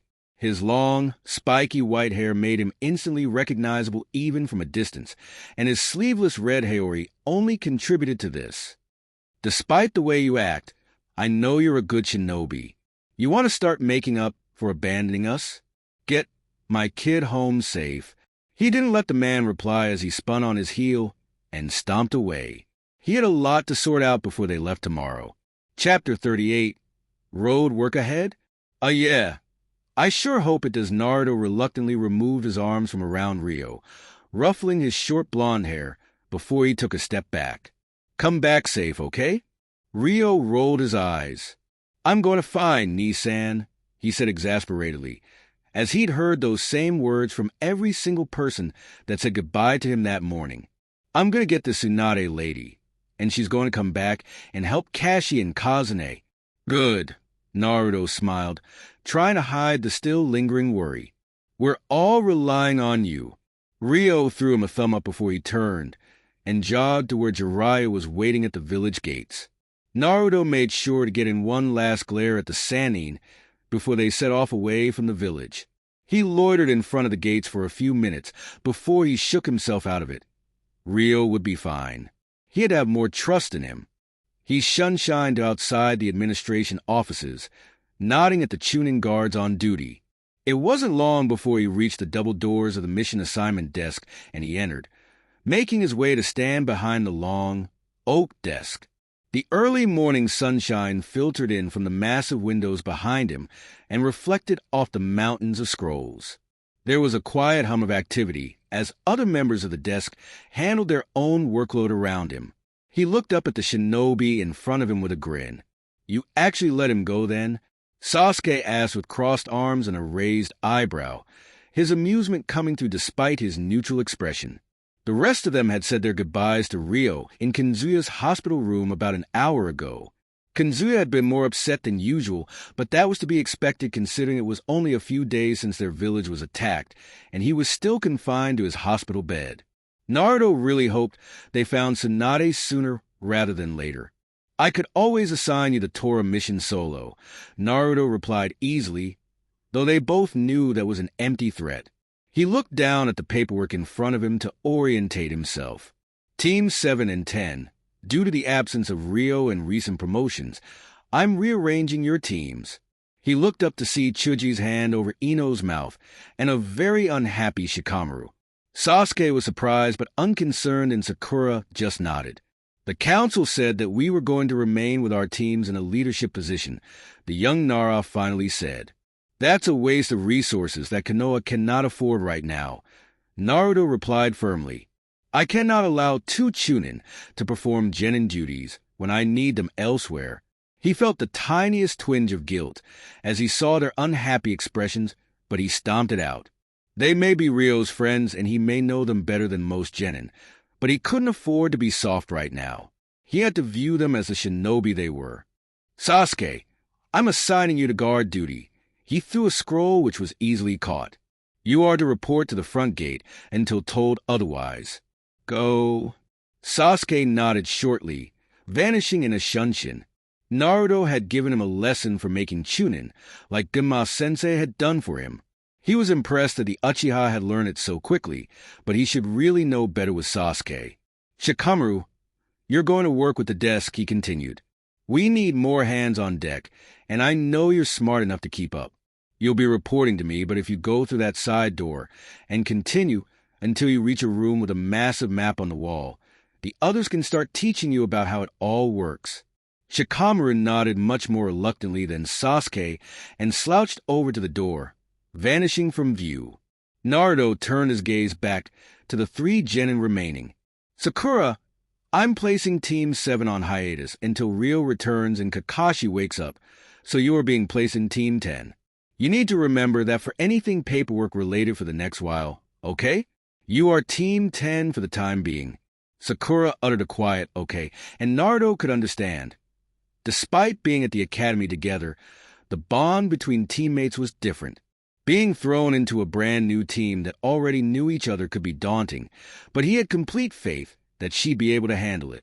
He'd watched her grow since that first dinner after the bell test, and Kanzuya and Hana had done an amazing job with her. She was finally comfortable living with them, and when Naruto spoke about his kids, he included her within that. He'd have to make sure she knew that. Asuma is assigned on other missions, so you're going to be the team leader, okay? You're responsible for coming to the desk for missions, handling the mission debriefings, and any other paperwork that comes with the team. You also need to coordinate with other team leaders on the ground to make sure the rebuild is going as smoothly as possible. It couldn't be Sakura, since she was new to the team, and as strong as Chuji was, he had a lot of confidence building to do. Ino was assertive and a good kunoichi. He knew there was a risk due to the competitive rivalry between the 2 girls, but he hoped they realized that doing their jobs was more important. This would be a good test for them. He threw another scroll at the Yamanaka and she caught it, her pale blue eyes hardening with resolve. Today, you're going to Hokage Mountain to help with displaced civilians. Chunin Aiko is in charge over there, and she'll give you more details. You'll be reporting to the desk every morning to receive your assignments and to hand in the mission reports from the day before. Dismissed. The 3 responded with a shallow bow and turned, leaving through the large double doors. The fleeting thought of how strange it was to call his first academy teacher by an official title was quickly dismissed as Naruto spotted the genin of Team 8 coming through the door. This would be a long day. Ryo concentrated as hard as he could on the rubber ball, trying to rotate his chakra like Jiraiya had said. Nothing happened, and he threw the ball to the ground, watching grumpily as it bounced away from him. Patience, Gaki. Even your father didn't learn the Rasengan overnight. Jiraiya sat nearby with his legs crossed, his chin propped up on one hand, as his elbow rested on his knee. Since they'd left Konoha 2 weeks ago, Ryo had learned a little about his brother's godfather. First, he was a massive pervert. He'd spent a good chunk of the first few days bemoaning the fact he couldn't go to the hot springs in the towns they visited. When Ryo had asked why, a haunted look had crossed the man's face. He suspected Nissan had done something, considering Kashi used to get the same look back when he'd started visiting more regularly. Second, the man loved toads. Not frogs. He was really insistent on that, but toads. He had a summoning contract which he'd offered to Ryo, but he'd had to say no. Kashi had already promised him his dog summoning contract, and he didn't want to go behind his godfather's back like that. He hadn't been able to read Jiraiya's expression that time. Third, he was very dramatic. He constantly struck poses and gave himself random grandiose names that Ryo had quickly lost track of. Overall, the man was strange, but no more so than the likes of Guy. He also asked a lot of questions. So the Uchiha knows about Minato and Kushina. Ryo gave up on the next rubber ball and stomped over to the Sannin, plunking himself on the ground. Yeah, he shrugged. He moved in next door after what happened with his family, and he was round at ours so much that Nissan wanted to tell him. Jiraiya nodded thoughtfully. Ryo knew that something had gone down between Nissan and Jiraiya, but the man was Nissan's godfather, so he was family, just like Kashi. He didn't see any harm in answering the Sannin. How many of you are there in that flat? Jiraiya asked curiously. He talks about his kids a lot, but is there more than you and Sasuke? Rio lay back onto the warm grass, staring up at the canopy of green leaves above them. He had to stuff his forest green jumper into a scroll and was resting in a plain green t-shirt and black Shinobi trousers. His attire on his forehead kept his hair out of his face slightly, and he kept on his black Shinobi sandals despite the heat. There's me and Sasuke. But Sasuke lives next door, but since Nissan blew a hole in that wall, it's like we're in the same flat now. Sakura moved in and took Sasuke's spare room a while after we graduated. I think she had some problems with her parents, and Kazune unofficially adopted her or something. That's who lives there, but Kiba and Shikamaru and their teams come over all the time, and Hana and Gima-sensei too. I don't actually know how many people come over to our flat, but usually we have some sort of foot traffic all day. Kazune usually makes enough food for like 8 people just in case. He missed that. Before Nissan and Kazune had left on that shitty mission, their home had rarely known silence. Kiba used every excuse possible to invite himself to Kazune's breakfast, and by extension his team, and he always caught Hana and Gima-sensei lounging across a sofa at least once a week. He even saw Shikamaru's dad at the kitchen table once having tea with his brother. It was never quiet, and that was the way Rio liked it. He associated silence with the days that Nissan was in the hospital, both back when Nissan was a kid and more recently. Naruto's a popular man then. Jiraiya grinned, laughing boisterously even as there was something in it that rang hollow. Any ladies come to visit? No way. Rio couldn't help but laugh. Ino asked him about it once, and I thought he was going to run away. His mirth faded. Actually, he might, and I wouldn't know, he said quietly. There have been loads of people that know Nissan that he's never mentioned. Like there's this kid who was in the exam and Nissan taught him for a whole year and I never knew. And another kid in a whole other village. He'd been writing letters to Nissan for months and I didn't notice. He sat up. I think there's a lot about Nissan that I don't know. Probably about Kazune too. I'm sure he's not doing it on purpose, kid. Rio shook his head. I know he isn't, but that makes it worse. You could ask Nissan anything about me, and he could answer easily, but if people asked me about Nissan, I couldn't do that. I don't ask Nissan about himself. I didn't care about his work or his missions, or even about the people he met up with around the village, because it just didn't occur to me to ask. He was just Nissan to me, but the more I find out, the more I realize that there's this whole other person. There was a moment of silence that followed his words, and Rio listened to the leaves rustling above them in the warm breeze. You know, Gaki, that isn't your fault. Rio turned to argue, but Jiraiya held a hand up. Do you know many kids who know anything about their parents beyond their roles as their parents? You're only starting to realize now because you're older, but Naruto was your primary caretaker when you were younger. You didn't think to ask because you didn't know it existed. Why would a little kid think that their mother or father had a life beyond them if they couldn't see it? This is a part of growing up. Rio considered the man's words. That did make sense, even though it did nothing to lighten the guilt still swirling in his gut. The important thing is that you've realized it now and can start to ask the right questions. Rio nodded, grinning mischievously as he looked at him. Since when do you sound smart? He huffed as Jiraiya pushed his shoulder, shoving him over. I'm always a genius, Gaki. You just can't always appreciate it. Rio hauled himself back up, the laughter fading slowly as he tilted his head to look at the Sannin. You know, it's not too late for you either, he tried.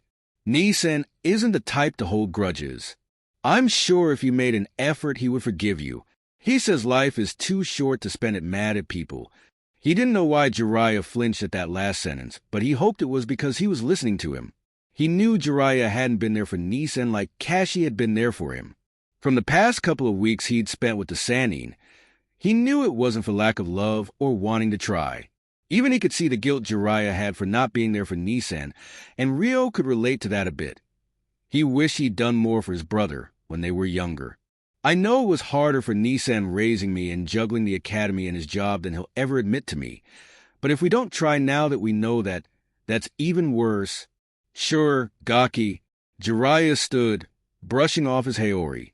Come on, We can make it to the next town by nightfall." Rio nodded and scrambled to his feet, running off to find the rubber ball he'd thrown away earlier. He would find Tsunade and master the Rasengan, and when he got back, he would be the best brother ever. Believe it. Shikamaru dumped a pile of scrolls onto Naruto's desk and groaned as the feeling started to return to his arms. If anyone said that the paperwork Chunin had the easiest job in Konoha around him ever again, he would not hesitate to punch them in the face. Since that first day 2.5 weeks ago, when he'd been given a quick rundown of the map, color system, and the mail tubes, he'd barely had a chance to think. So much information was crossing his desk at any given point, and he didn't know how everyone was coping. He knew he had the easiest workload. He wasn't actually organizing missions, just helping the Chunin with contacting other departments and keeping track, but it felt like much more. Every day he left and collapsed into his bed, his mother dragging him back out of it for dinner. His father understood his pain and made sure to find time every few days for them to unwind with shogi. "Thanks, Shikamaru." Ryo's brother was sat behind his desk, smiling tiredly at him. He'd flung his Jounin vest onto one of the wooden chairs off to the side and rolled up his sleeves to his elbow, exposing more of the tattoo on his left arm. His red hair was tied up into a braid that Shikamaru was sure he'd left in for at least 3 days now, and there was a dark patch on his black shirt that Shikamaru knew was ginger tea. The Jounin had been drinking it constantly, and Shikamaru didn't know it was possible to ingest that much ginger. Blue eyes scrutinized him for a long moment. "Have you had a break today?" "Not yet," he shrugged. "The finance department was being a drag, so I ended up staying an hour longer than I was supposed to." "Yeah, they can be a bit weird about stuff," Naruto laughed. There have been many disputes between them and the desk. Just the nature of two departments that work so closely together.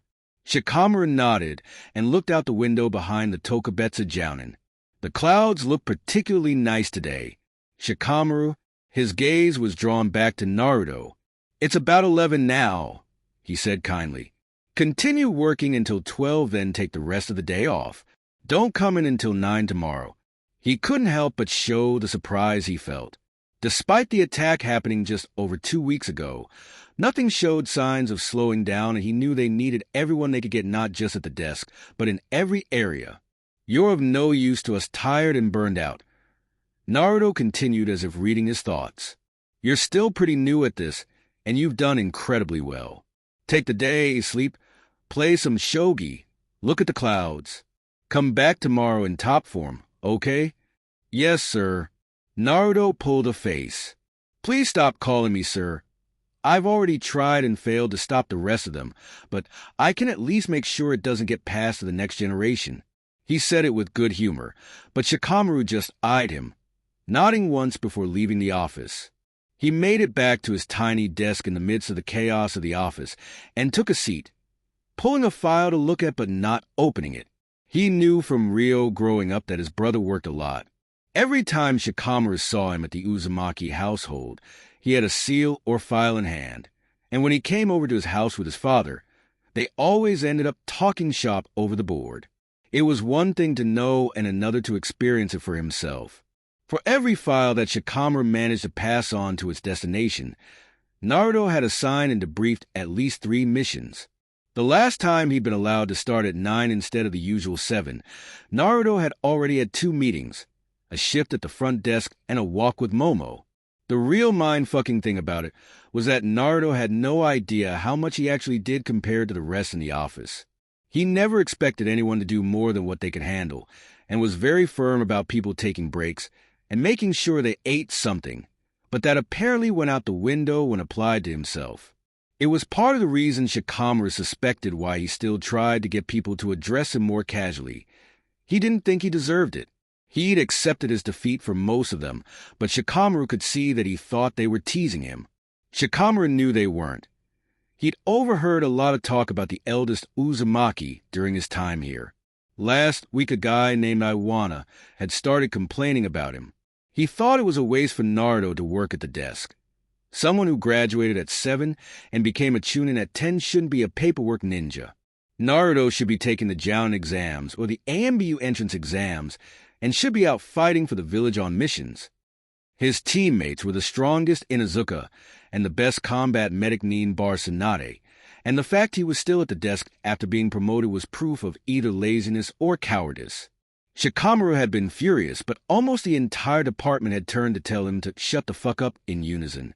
He'd later found out from another guy called Kataru that Iwana didn't like Ryo, and by extension Naruto, so he liked to chat shit about him.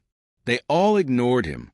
Shikamaru hadn't known someone could be so liked and respected while still being an uncompromising taskmaster.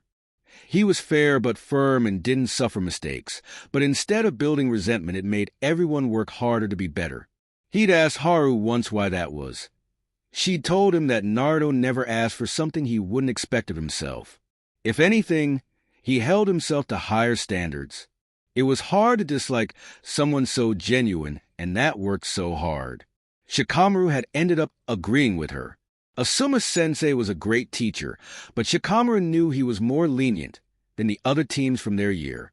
He'd heard about the pain-dodging exercise Kakashi occasionally released on Ryo's team, and was thankful Asuma-sensei had never thought to do that to them.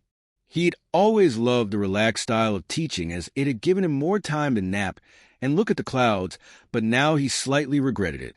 He knew he would always be lazy at heart. But even his father, who had the same tendencies, was able to work hard when it was needed. He needed to wake up a bit. He'd chosen to be a shinobi, and maybe it was time to act like it a bit more. He'd heard from others that Naruto had been working this hard since he'd been assigned to the desk, so he probably didn't notice how much his workload was compared to the rest of them, since he'd been doing it for years. Shikamaru had seen that for himself. The mission assignment desk would fall apart without him. How he still had time to visit Kazuya and Kakashi in the hospital, while still ensuring he was there for a few meals with Sakura, and making sure Momo got her twice-daily walk, was beyond him. It made him feel a little ill to think about how much energy it would take to maintain it all. He later found out he was doing all this on what was supposed to be his lunch and dinner breaks, and Shikamaru didn't know when he had time to sleep or eat. In the past 2.5 weeks since he'd started this job, he'd only ever seen Naruto eat 4 meals. He was hoping that the man was grabbing something to eat on his excursions out of the office. It had only gotten worse last week when he'd walked into Naruto's office to find him going over seals with a member of the barrier team.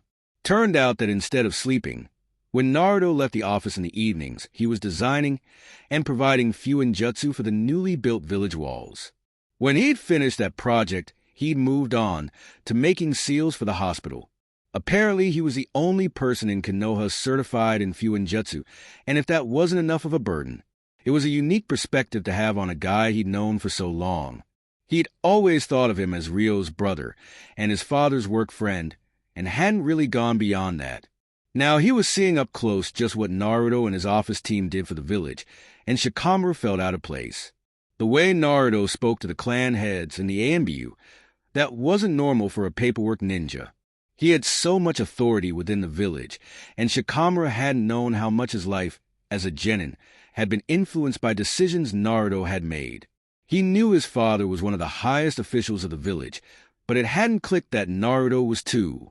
He was even spearheading the creation of a logbook for the new Hokage. It would detail what had happened since the attack, so they could be up to date as quickly as possible.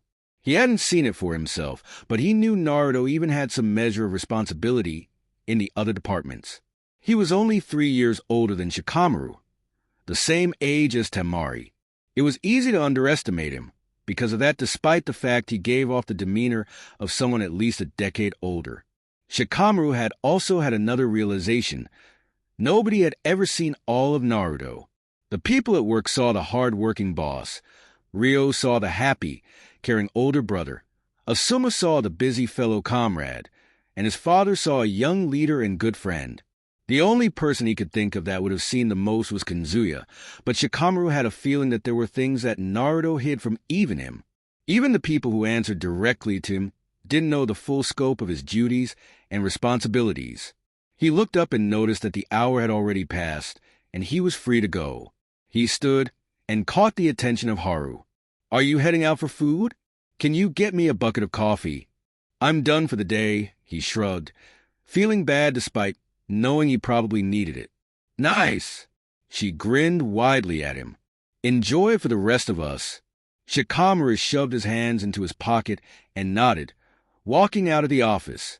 The urge to go and find a nice place to look at the cloud was almost overwhelming, but he shook his head. He could work on his shadow jutsu first. He needed to build some stamina so he didn't have to forfeit his next match. He knew he could be better, and he felt like he owed it to his team and new co-workers to try. A slow drip bounced off the stone walls of the dark cave. It was soon eclipsed by the sound of footsteps entering the room. "We have found her, Orochimaru-sama. Where is she?" Tanzaku quarters. A low chuckle filled the cold room. "Excellent work, Kabuto. I think it is time that I pay a visit to my old teammate. We have much to talk about." "I think I have it." Ryo grinned as he skipped along the road to catch up to the Sannin. He proudly held out the rubber ball and concentrated his chakra, building it up bit by bit until the rubber ball burst, the material launching itself in all directions. He looked up and caught the impressed look Jiraiya quickly tried to hide. "Not bad, Gaki. There's just one step left." He pulled out a balloon and blew it up, tying it off and handing it to Ryo. Ryo took it and frowned. "I thought I already did the balloon step." "That was a water balloon and the aim was to burst it," Jiraiya explained. "This time, you have to do the same chakra spinning and power build-up, but you have to do it without popping the balloon." Ryo groaned. It had already taken him over 3 weeks to get to this point, and every day he wanted to hit something in frustration. He'd been so excited when Jiraiya had told him he was going to learn his father's technique, but it was proving much harder than he expected. "Maybe once we get back to Konoha you can teach your brother this technique," Jiraiya continued. "He would learn this so fast." Ryo grinned. "Nissan has amazing chakra control.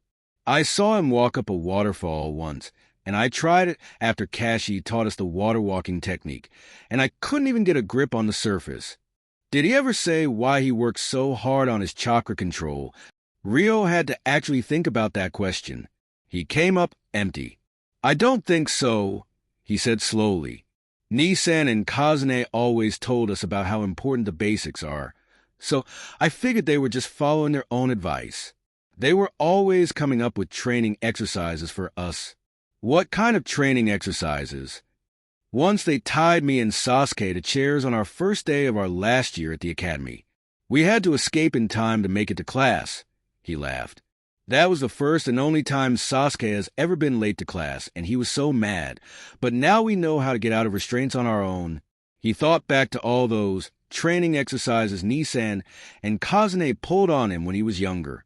At the time, he thought it was just an excuse to prank him, but now he realized exactly what they'd been doing. It was something to laugh about now. "It sounds like you had a lot of fun." "Yeah, it was the best." A silence fell over the pair as they walked along the dirt road. "You haven't asked me about your father." Ryo's had snapped to the Sannin, and he cocked his head at the Sannin's frown. "What do you mean?" "I just thought you'd be curious about your old man." Jiraiya tried to laugh it off. "You know I was his Jounin sensei, so I just figured you might have some questions about him is all." Ryo blinked. "I guess I didn't really think about that," he realized. "I mean, Nissan told me some stuff, but I didn't know him. He died the day I was born, same as my mom. I get that they were great shinobi and everything, but I don't really need to know much about them as people." "I don't need to. I have Nissan and Kazune and Kashi and Sasuke and Inuzuka and even Sakura. I guess I never thought I needed to know anything about people I'll never meet. They're your parents, dead or not." There was something in Jiraiya's voice, but Ryo couldn't pinpoint exactly what. "They brought you into this world, and you should want to know about them. It's the least they deserved. No offense, but they chose a village." Ryo rolled his eyes. "Don't get me wrong, that's not a bad thing, but they didn't just leave me, they left Nissan too. They didn't do anything except bring me into the world. There are loads of people who helped me and raised me, and I think they are way more important than people who died before they could even name me." He met Jiraiya's brown eyes head on. He knew the man had been close to his father, but that wasn't Ryo's problem. Ryo didn't have to be curious, or even like his parents just because they were his parents. He didn't mention his feelings about the matter to Nissan, because he always looked so happy to tell Rio stories about them. That's what was important to Rio. His family, the people who were right in front of him. He'd had the same outlook since he'd found out about his parents. Why did he need them when he already had Nissan and Kazune? Sure, he'd pay his respects at their graves, but that was more for Nissan than himself. Do you actually know where Tsunade is yet? He abruptly changed the subject, uncaring as to how unsubtle it was. Where are we going now? Jiraiya took the out even though Rio could tell he wasn't happy about it. Of course I do, Gaki. My reach is far and wide and all-powerful. Rio waited, but when the Sannin didn't elaborate, Rio nudged him in the side. Well, Tanzaku quarters, about 5 miles from here. Rio nodded before looking down at his balloon. He could do this before they reached wherever that town was. He concentrated his chakra and winced as the balloon almost immediately exploded. Okay, it might take a bit longer than that. I think we might need to call it a day, Gaki. Rio wasn't about to complain, and just followed the Sannin further into the city. They had reached Tanzaku quarters about 3 hours ago, and they'd come up with nothing. He hadn't been able to work on the final step of the Rasengan once they entered the city proper. So he'd just been taking in the sights, while Jiraiya fruitlessly failed to find Tsunade.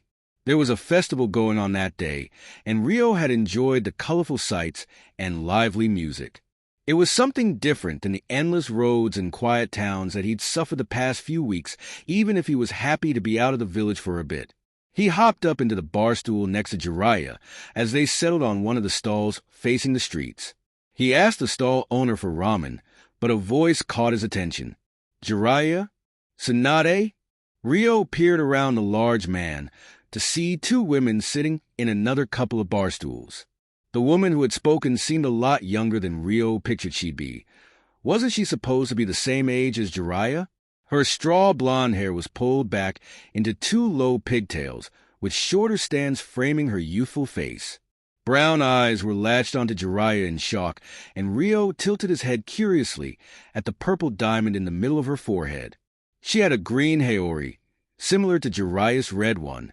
Rio looked at the other woman beside her. Shorter, straight black hair that hung to her shoulders and equally dark eyes. She looked only a few years older than Kazune in her black combat kimono. That was way easier than you made it sound, Jiraiya. He commented lightly as the 2 women looked at him in surprise. Shut up, Gaki. I'm just that good. Kushina? Rio's eyes snapped to the blonde woman. He knew he looked like his mother from the pictures Nissan had shown him. Their violet eyes were identical, but he had his father's blonde hair. That was my mom. Rio answered her question. Kushina's kids died during the Kyuubi attack, she said faintly, unblinking as she stared at him. Rio was born just before she died, Jiraiya explained quietly. Naruto also survived, but we changed his name. We didn't want Minato's enemies targeting them before they could protect themselves. My godson is alive, if possible. Tsunade's voice was even fainter, but her words caught Rio's attention. Wait, Nissan has a godmother, he demanded, leaning his elbows on the table as he leaned over. Yeah, Gaki, Tsunade and I were named godparents just before your brother was born.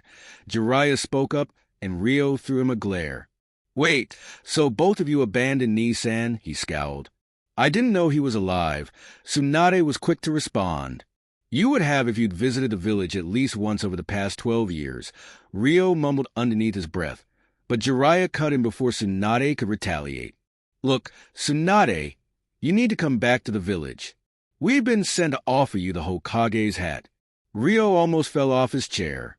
Jiraiya hadn't said anything about that. He'd only told Rio that Tsunade was needed in the hospital. So the Sandaime really died then. The dark-haired woman spoke up quietly, and Rio felt the words like a punch to the gut. He'd been desperately trying not to think of the people they'd lost since the funeral. Seeing Gigi's picture among the rest of the fallen shinobi had been so hard, and he didn't know what the future looked like without him.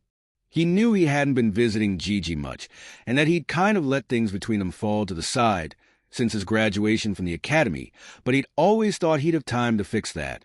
It hurt to think that he'd lost that chance. What if had circled in his thoughts for days after they buried him? Orochimaru killed him. Jiraiya confirmed gruffly. That's why they need you, Tsunade. Tsunade scoffed as she slammed back the rest of what had been in her glass. Only fools become Hokage, she sniped back. All Hokages are good for his dying, and leaving the rest of the village to pick up the pieces. Look at Minato. He left 2 kids behind, all to serve the will of fire. It's ridiculous. Hey, you can't say that, Ryo shouted, pointing a finger in her face. The Hokage is the one who protects everyone in the village. You can't talk shit about something you don't even understand. Oh, I understand far more than you, brat. Tsunade glared. I've lost enough to that hat to know that anyone who takes it is cursed. Tsunade, even if you don't take the hat, you still need to come back to Konoha. Jiraiya tried to mediate. We have injured that only you have the skills to help. We can talk about becoming Hokage after that. She laughed, but Ryo didn't like the harshness of it. I am never going back to that village. She bared her teeth in a ghost of a mocking grin. It's stolen too much from me.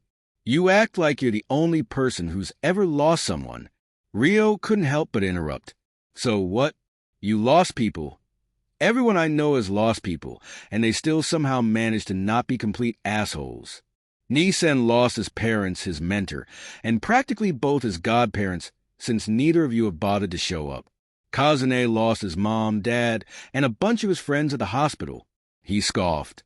My teammate lost his entire clan in one night, and you want to claim that you're the only person with enough loss to excuse you from being there for the people who are still alive. Silence followed his words, and he could see the fury building up within the woman. He knew they were supposed to be trying to convince her to come back, but Ryo couldn't find it in himself to soften the blows. Kazune and Kashi needed help, and Tsunade just wanted to wallow in a pool of self-pity. He didn't know who she'd lost, and he had Kazune's voice in the back of his head saying, everyone grieves differently, but he'd lost any semblance of patience he had. Ryo, why don't you go to the hotel with Shizen? Jiraiya finally broke the awkward tension. You can take the chance to calm down. Ryo scoffed and shoved his chair back heavily. I'm not the one failing my village. He shot back petulantly.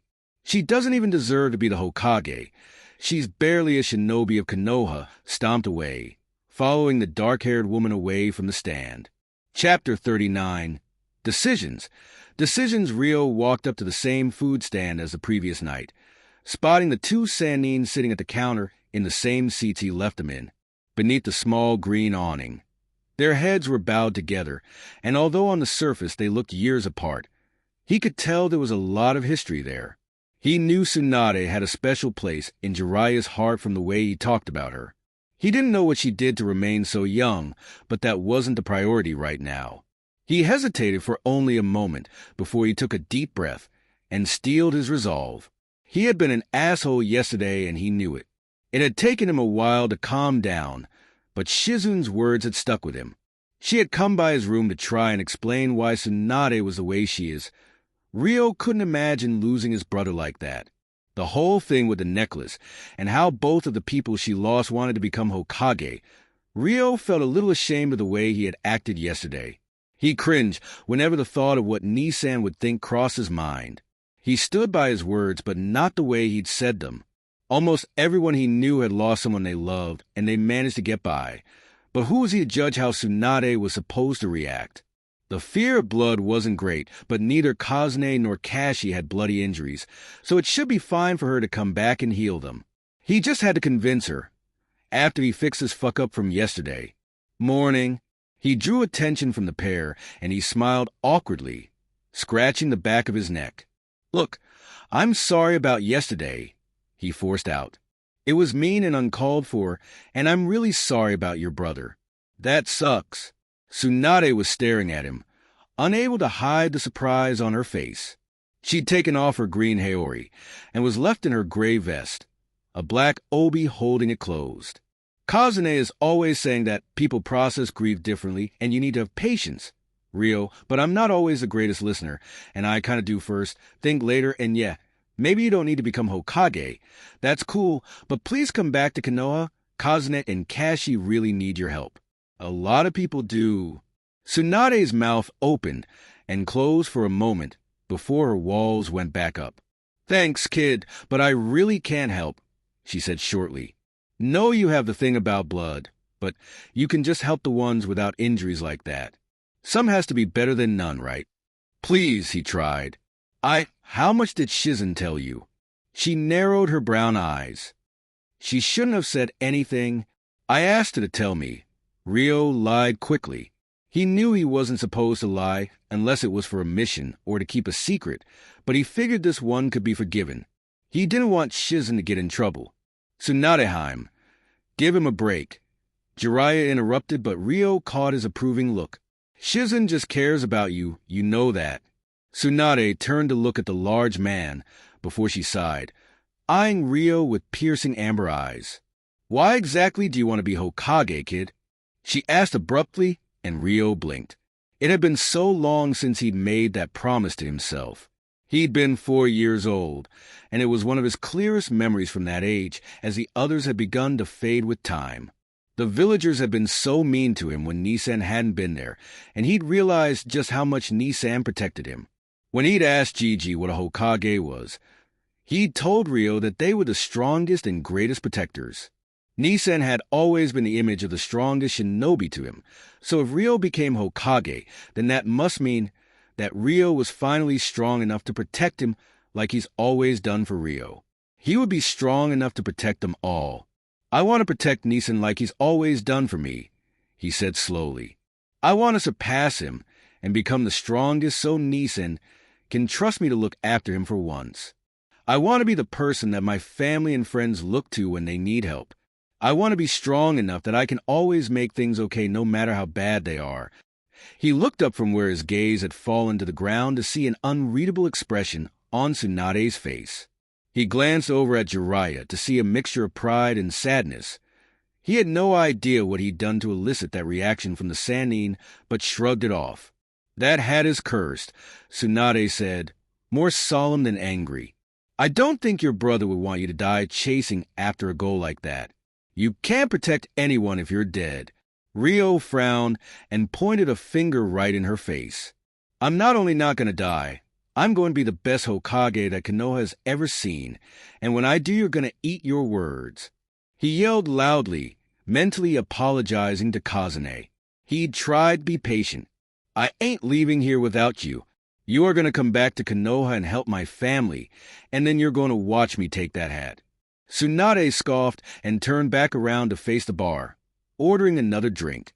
Ryo raised an eyebrow at Jiraiya. I'll keep an eye on her Gaki and make sure she doesn't vanish on us, the man said, patting Ryo on the shoulder. You go get breakfast at one of the other stalls, and then go work on your Rasengan. Ryo nodded and stomped away. Tsunade was so frustrating, but Ryo wasn't one to break his promises. He would convince Tsunade to come back, and he would become the Hokage someday. Right now, though, he had a technique to master. Jiraiya and Tsunade seemed to have claimed those particular bar stools for themselves. When Ryo had trudged back after a long day of training, they were still there, drinking and arguing over something that Ryo couldn't quite catch. He'd inhaled a bowl of ramen and abandoned them both, heading to bed and falling asleep the moment his head hit the pillow. When he awoke the next day, he'd expected to find them exactly where he'd left them, with maybe Shizen hovering near Tsunade with a worried look that she usually sported around the older woman. Instead, he almost tripped over Shizen's body in the hotel hallway. His heart leapt into his throat as he frantically tried to check her pulse. When he'd found it strongly beating beneath his fingertips, he'd almost sagged in relief, but he didn't have time to relax. Shizen-san? Shizen. He shook her shoulders roughly. Come on, wake up. The air became trapped in his chest as she remained motionless for a second longer than he was comfortable with. He released it in a breath of relief as Shizen finally opened hazy eyes. Ryo? She slurred.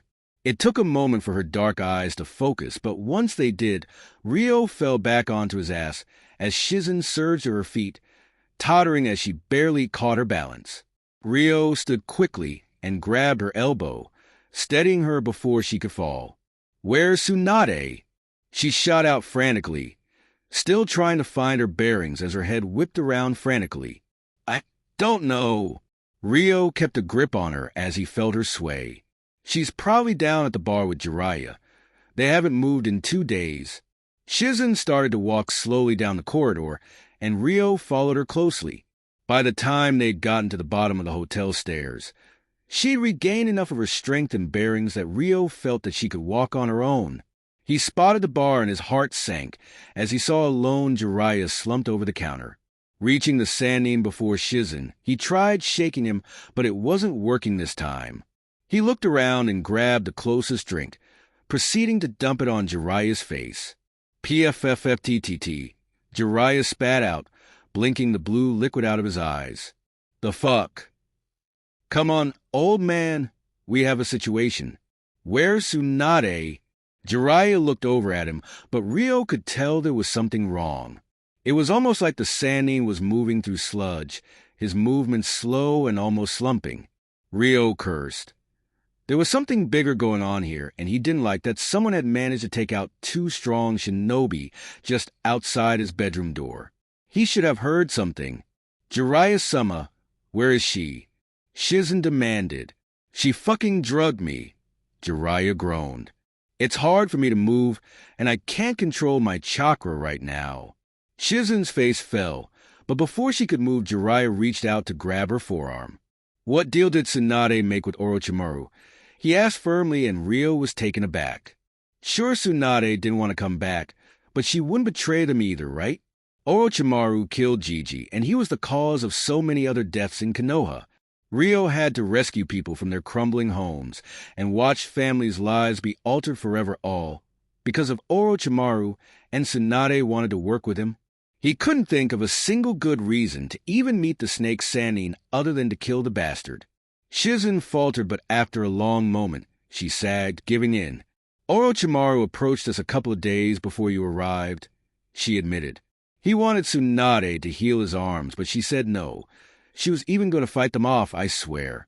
Then he offered to revive Dan and Nawaki, but I really didn't think she would take the deal." Rio didn't know what to think about this. He didn't even want to consider it.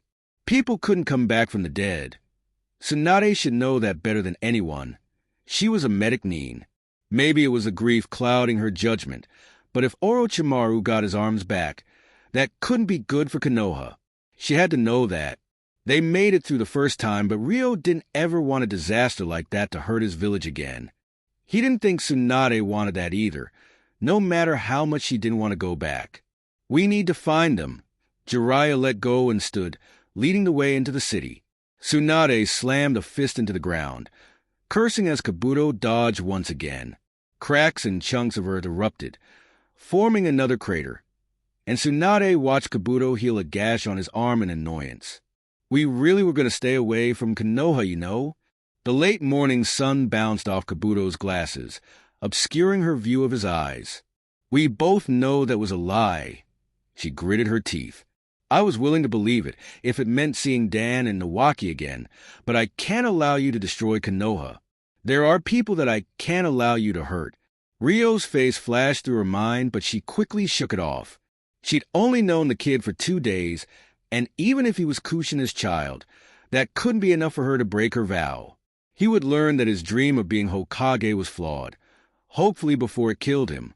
But he had also surprised her. His apology had been genuine, and it was something she hadn't expected.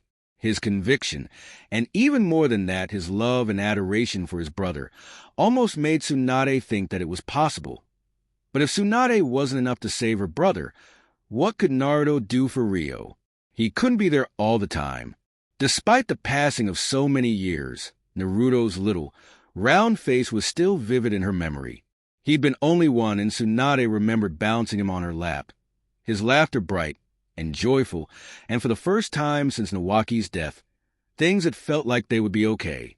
The dark cloud that hung over Konoha, and the memories that punched her in the chest around every corner, seemed a little bit more manageable. She had a reason to go back and visit, even if it was just a day or 2 a year. Then the Kyuubi attacked Konoha, and the last light in Konoha went out. She'd vowed to never go back. A decision made in anger, but at night, she almost drowned in the grief and hurt that still haunted her even 12 years later. She was content to waste the rest of her days in gambling dens with sake and piling debt, but then Jiraiya and Ryo had crashed into her life, refusing to let her wallow in peace. And it was wallowing. Ryo had a point even if Tsunade didn't want to acknowledge it. There were people who had lost more, but Dan and Nawaki had been her whole world. There was no home without them. She wanted to meet the godson she thought had died. She wanted to learn about his life and see how much he resembled his parents. She had already lost too much not to take the opportunity in front of her. She had told Kabuto that she was willing to help Orochimaru for the chance to see her loved ones again, and she'd meant every word. How could she miss the chance to see the godson she thought she'd lost? She was still against becoming the Hokage, but she could at least pay a short visit to the village, even if she didn't intend to stay. Orochimaru smirked from behind a panting Kabuto, and Tsunade swore she would punch her ex-teammate in the face. Kabuto vanished underground, and Tsunade readied herself, leaping into the air and avoiding Kabuto's weaponized Shosen. She flipped back to land heavily on the ground, but Kabuto was right in her face, swiping the technique across her arm and thigh. She felt his chakra slice through the muscle, and she gritted her teeth, forcing him back with a powerful roundhouse kick. She knelt on the hard ground, unable to move her arm and leg like she should. Kabuto's technique had damaged her biceps, so she struggled to bend her elbow and her quadriceps, so she couldn't unflex her knee. Blue chakra shimmered around Kabuto's fist as he dragged himself to his feet once again, grinning triumphantly. I couldn't cut through the muscle entirely, but I've damaged the muscle enough to weaken that incredible strength of yours. A chakra scalpel? Tsunade snapped back. You're about 20 years too young to do any real damage. Perhaps if I just aim for your neck, Kabuto said to himself, lunging forward and swinging his fist. Tsunade crossed her arms into a block, hissing as she felt the difference in her arms. She had to give Kabuto his dues. He knew how to wield that technique. Managing to block the next few strikes, she kicked him in the back, sending him tumbling. He rolled to his feet and swiftly slipped his fist between her cross block, striking her directly in the chest. The blow knocked the wind out of her, and she was forced to her knees, arms wrapped around her. He hit her intercostals. They were one of the main muscles of breathing along with the diaphragm, and she could feel the damage already starting to shorten her breath. He had to have impressive anatomical knowledge to hit her that precisely. Even she would have struggled to do something like that in her prime. Have to be careful to avoid anything too vital, mocked Kabuto, his dark eyes alight with twisted amusement. We can't have you dying too quickly, though you shouldn't be moving any time soon. Tsunade made her move while the boy was distracted by his monologue. She struck a blow to the back of his neck and sent a pulse of her chakra with it. It sent the Oto Nin flailing, and she watched him struggle to get up. She hoped that he would stay down. She didn't have much left in her. The mess she'd made of his nervous system should be enough to keep him down. Turning her chakra into electricity was hard enough, but directing it into the spinal cord took everything she had in that moment. She gritted her teeth as Kabuto twitched and slowly pulled himself back together. He healed so quickly. He stood and rushed her with a kunai, and she fell back into a defensive stance. You really don't think that'll be enough? It'll be enough to defeat you as you are now. He came in close, but instead of attacking her, he slashed his kunai up his arm and flung the limb out. Tsunade froze as his blood splattered onto her gray vest and black obi. She looked down at the droplets that clung to her bare arms. She couldn't think. She couldn't breathe. The edges of her vision started to turn black until her whole world became those drops of red. She could feel them on her skin, and she was going to be sick. She didn't even see the fist that slammed into her cheek and sent her flying back into a pair of arms. Ryo watched Shizen catch Tsunade before he looked up to her opponent. He was in the same sleeveless navy jumpsuit as when Ryo had seen him in the Chunin exams, with a wide white belt around his torso and white sleeves down to his elbow. His long silver hair was tied up into a ponytail, but it was Oto Hitate that held his fringe out of face, not a Konoha type ate like before. "What are you doing?" he shouted at the old boy, feeling Jiraiya's hand on his shoulder. "He's Orochimaru's subordinate," Jiraiya said quietly. They watched Kabuto retreat to stand beside the snake Sannin, and Ryo felt Jiraiya's grip tighten before he let go.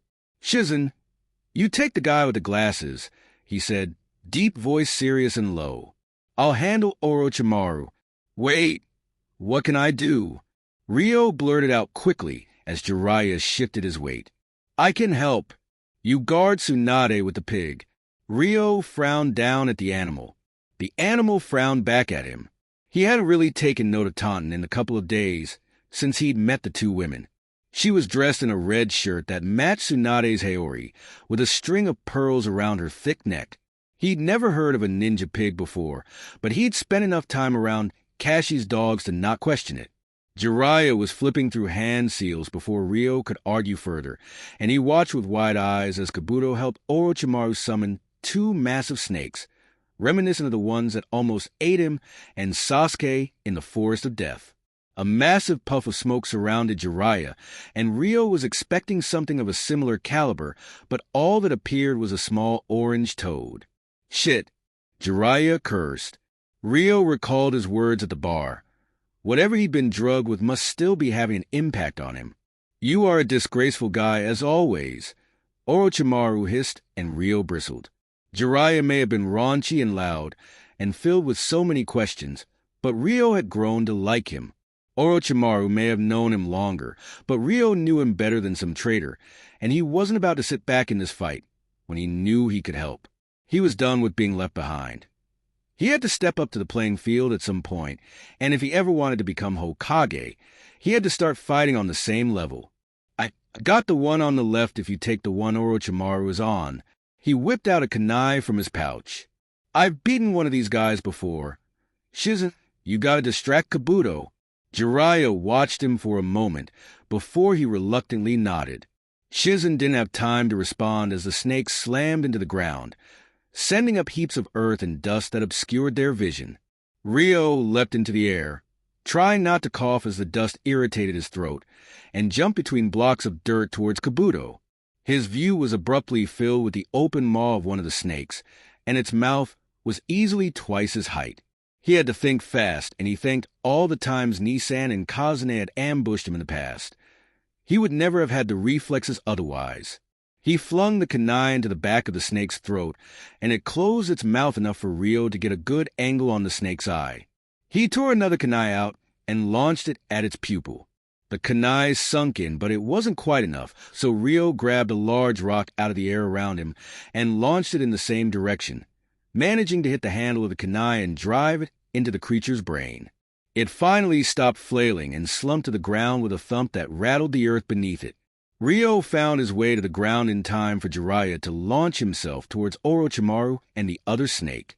He looked around to find Shizen struggling against Kabuto, Tsunade still sitting on the ground in a catatonic state nearby. He made his decision but was unable to make it in time to stop Shizen getting punched, the blood flicking back onto Tsunade and intensifying her shaking.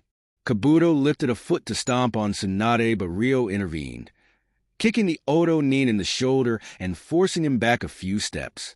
"What the fuck happened to you, Kabuto?" he raged. "Why would you do this?" "Why, Orochimaru." "My loyalty has always been to Orochimaru-sama," Kabuto answered coolly, pushing his glasses back up his nose. "You should be thanking me, Norio. I spared your brother during the invasion. It may have been for Orochimaru's future benefit, but he breathes because of me." Ryo stopped short. "What are you talking about? He didn't tell you?" Ryo remained silent. What happened? He'd barely seen Nissan since the attack, but he trusted that Nissan would have told him if anything major had happened. He'd been furious to find out Kazune had been in the hospital for a week and Ryo had been kept in the dark. "Did you not wonder why he wasn't there to watch your matches?" Kabuto continued, grinning vindicatively. He was unconscious and abandoned in a storeroom. No one even noticed he was gone, huh? And so soon after his kidnapping, Ryo didn't want to listen to this. He didn't want to think about the implications of Kabuto's words. He wouldn't have even believed it, but he knew Nissan hadn't been there. He'd accepted Kashi's words that he was watching from elsewhere, that he was being paranoid because of recent events, but it horrified him to know that Nissan was even being targeted in the heart of Konoha, and it was successful. Nissan didn't even look like anything had happened to him when he'd appeared in the area. He looked like he always did. He tried to shake off those thoughts. He had to focus on the here and now. He planted himself in front of the still-seated Tsunade and raised his fists. Kabuto raised a pale eyebrow. You really think you're going to stand a chance? Why bother? She's not going to go back to Konoha, let alone help the likes of Kinzuya. You don't get to say his name. He snarled. And Tsunade is a shinobi of Konoha. She may be difficult and dumb about some things, but I will protect my comrade with everything I have. That's what the Hokage would do. He missed the widening of Tsunade's eyes at his words. Those are some fancy words, but if you die, then there are no dreams. There will be no becoming Hokage, and your brother will weep at your grave for the rest of his days. Ryo gritted his teeth as Kabuto threw out his arms to the side in a flourish. People like you, they chase after foolish dreams and then die. Ryo lifted his arms and blocked Kabuto's kick, ducking beneath the following leg. He sank a fist into the older boy's side, but it barely glanced the surface, and he grunted as Kabuto twisted his arm further than it was supposed to go. Ryo managed to get free, but found himself thrown onto his back as Kabuto landed a heavy hit on his chest. He rolled back over his head to dodge the stomp to the face, and he swung, knocking Kabuto's glasses askew. I stand by my words, he spat. You won't hurt Tsunade, not while I'm here. He'd said it many times before now. To anyone that asked, and sometimes even to people who didn't. There was something about this moment, though. There was a conviction and a drive that he hadn't really felt before. He always knew that he would do his best to become the Hokage, but right now, in this moment, he believed it more than he ever had before. He knew he was a long way from actually realizing it, but as he stood his ground, there was something deep within him that settled into place. Please, Ryo, Tsunade said softly. You don't have to protect me. Ryo ignored her as Kabuto charged, and he managed to catch the kunai before it reached his eyes. He managed not to flinch at the sharp pain, and warm blood began to run down his palm, dripping into the rocky grass below them. He gripped the kunai tighter between his fingers to stop Kabuto moving it, and managed to get a grip on Kabuto's hand. I'm not going to die, and I am going to become the Hokage, he said determinedly, a grin breaking through as he watched the shock appear on Kabuto's face. He began to concentrate his chakra into his free palm, praying it would work this time. He'd been so close yesterday, and even a partially finished third step would cause some damage. He shoved it into Kabuto's gut and remained firm against the wildly spinning technique. Kabuto finally lost his footing, and the small Rasengan sent him flying. He crunched into one of the larger rocks, falling out of the crater he'd created and slumping to the ground. He turned around to check on Tsunade, but was distracted by a hot iron taste in his mouth. He forced the lump in his throat out and heaved a clump of blood onto the grass. He looked back up at Kabuto in bewilderment, but the Oto Nin was becoming blurry. He felt himself hit the ground, but it was distant. He was vaguely aware of Tsunade appearing above him, but she couldn't hear what she was saying. Was she even talking? His eyes slipped closed. Ryo snapped his eyes open and lunged upright, feeling hands on his chest trying to stop him. Ryo, it's okay. It's over. Ryo blinked and looked around, taking in his surroundings. A bloody Tsunade knelt beside him, smiling softly. A relieved Shizen stood just behind her, Taunton clutched tightly in his arms. He felt a breeze on his torso and frowned at his bare chest. Why had someone cut his shirt open? What happened? I had to remove parts of your shirt to access your heart, she explained. Kabuto managed to damage your heart muscles, but it's all fixed up. You got him back good too. He was barely standing after that hit. Tsunade saved you twice. A very beat-up Jiraiya grinned over her shoulder. Orochimaru tried to kill you, but she intervened. Got over her fear of blood and everything, kid. You missed all the good stuff. Ryo pouted as he looked around. The landscape was trashed. Deep craters were scattered around, and rubble lay haphazardly around them. The body of the snake still lay dead off to his left, and he could see evidence of Katan and Doton jutsu everywhere. Wait, so you beat Kabuto and the snake bastard without me? This prompted a hearty laugh out of Jiraiya. You were kind of busy not dying, Gaki. Although you should have seen Tsunade, a Hokage if I've ever seen one. I haven't agreed to anything, she said promptly. I'll come back and help the injured, but I'm not promising that I'll stay. Ryo watched her carefully. Something had changed about her. It wasn't just a lack of fear of the blood that covered them both. There was something in the air around her. Something had been lifted, and she seemed a bit lighter than earlier that day. When did you learn the Rasengan? She asked curiously.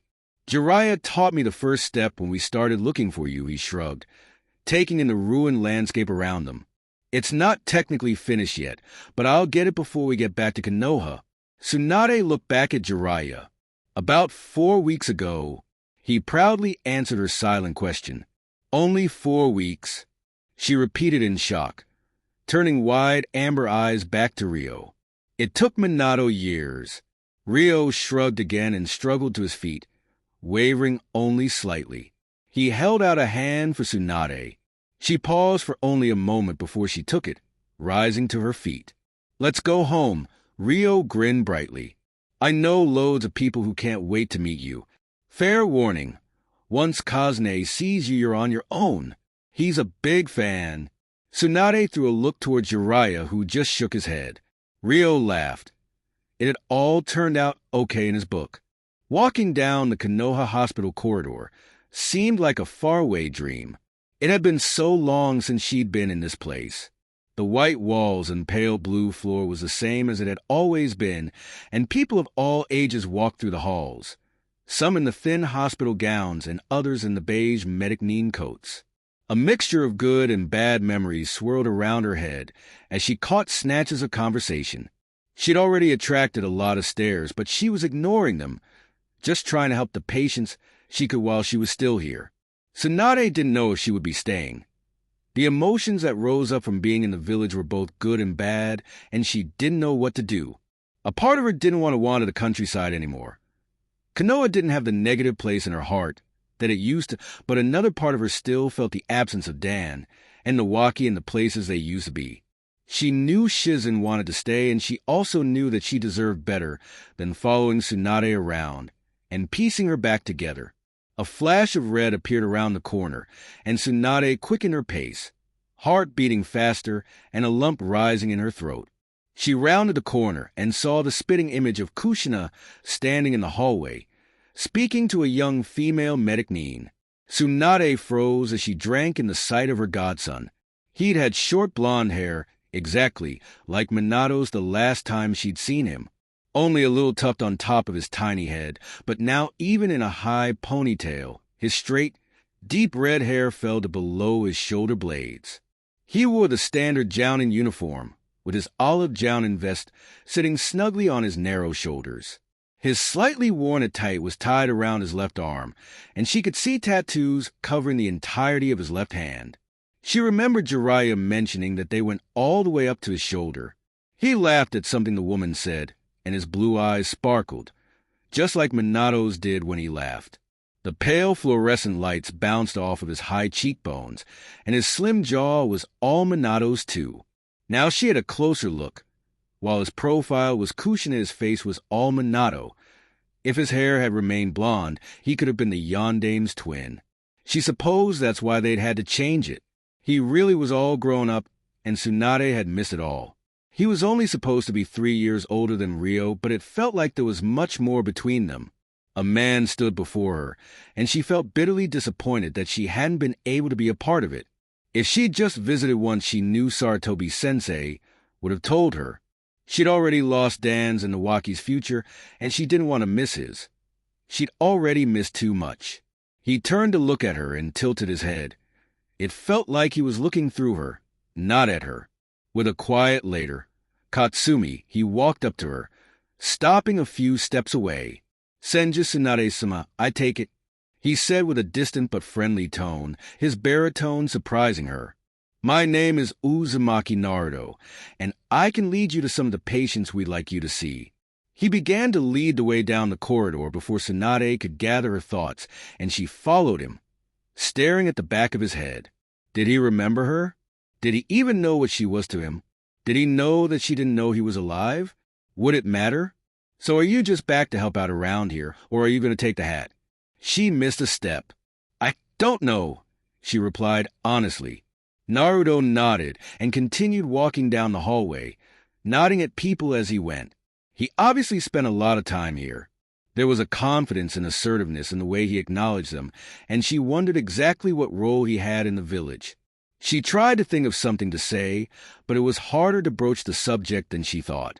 "Did Ryo talk your ear off too much?" Naruto said, looking back almost reassuringly. "I love him, but once he gets going, I can't keep up with his energy." "You've got an amazing little brother," she responded quickly, taking the olive branch for what it was. "He's strong and believes in his dreams. You should be very proud." Naruto chuckled lightly. "I'm always proud of that kid." He winked. "He's going to be Hokage someday," he said with such confidence, like it was inevitable. She could see where Ryo had gotten his conviction. "The title of Hokage, it means a lot to a lot of people," he continued, still keeping his tone casual. "It's not something to take lightly." They continued in silence for a few minutes. "Why are you hesitant about it?" Tsunade considered his question carefully. That same question had been circling around her head since she decided to come back to Konoha. "I've lost a lot to the hat," she started. "I know I'm probably going to lose more and that it's going to hurt.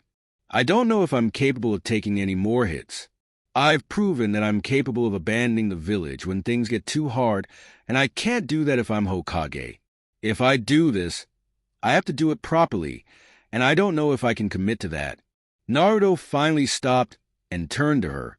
Blue eyes looked directly into hers, and she could see a faint white line where a scar must have been across his face. "Do you love Konoha?" She blinked. That hadn't been where she thought this was going. As she stared at him, at the complete lack of judgment in his expression, something gave way inside her. "I do." It had taken the whole fight with Kabuto and Orochimaru to realize, but she did still love Konoha. Dan and Nawaki had loved this village, and she wanted to make sure their legacy continued, that they would be remembered and everything that they had fought for would be protected. Naruto grinned, and this time she saw Ryo. The brightness and easy smiles must be an Uzumaki trait. "Then you'll be fine." He shoved his hands into his pockets. People seem to forget this with all the criteria about strength and accomplishments and stuff, but that's the most important quality for any Hokage. As long as you love this village and the people in it, you'll make the right choices. It's probably going to hurt sometimes, but that means you care. To me, that's someone I want to follow. He nodded his head to the door on her left. "Your patient is Arai Kanzuya. He's probably going to bombard you with questions because he's a big fan, but he needs a lot of help. He's been through a lot recently. Hatake Kakashi is 3 doors down." He turned to continue walking down the corridor, and Tsunade couldn't help but call out to him. "I didn't know you were alive. I swear I didn't know. I thought I'd lost you too." Naruto whirled around, and Tsunade saw the first flash of emotion that wasn't neutral or friendly. His blue eyes scanned her carefully before his shoulders relaxed. "Thank you for telling me," he nodded. He didn't say anything further and soon disappeared. Tsunade knew her decision was made.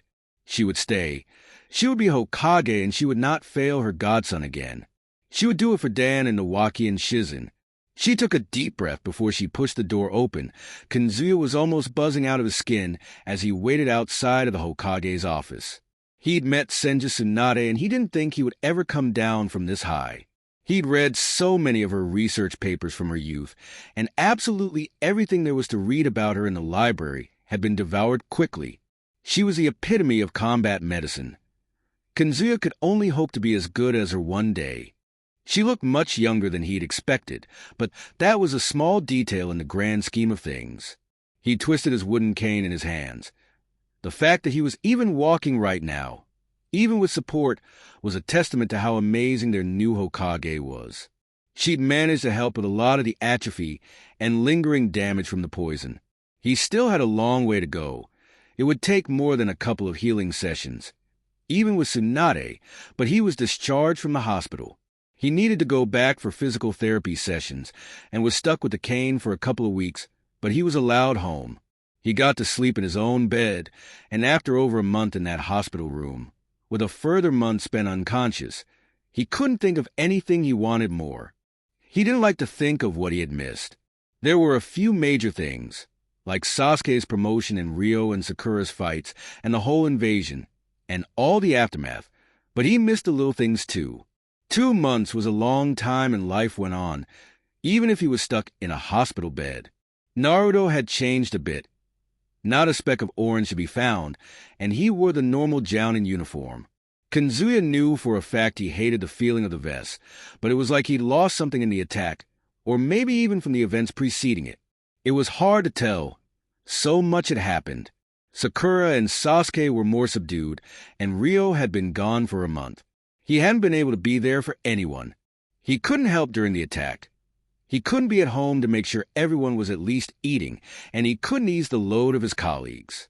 The last time he'd felt so useless was when Naruto collapsed during that training session 9 years ago, and he loathed the reminder. He still had his uncle's affairs to organize too. The man had refused to evacuate and had ended up being one of the casualties.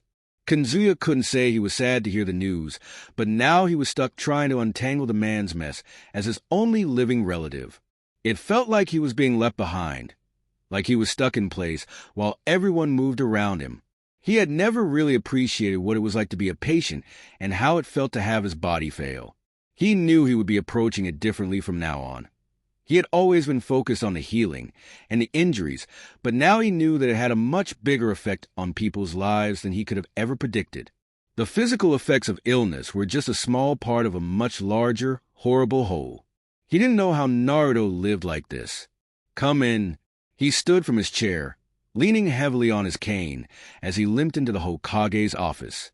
They'd had the coronation yesterday, and apparently Tsunade-sama was wasting no time in sorting out the mess left over from the invasion.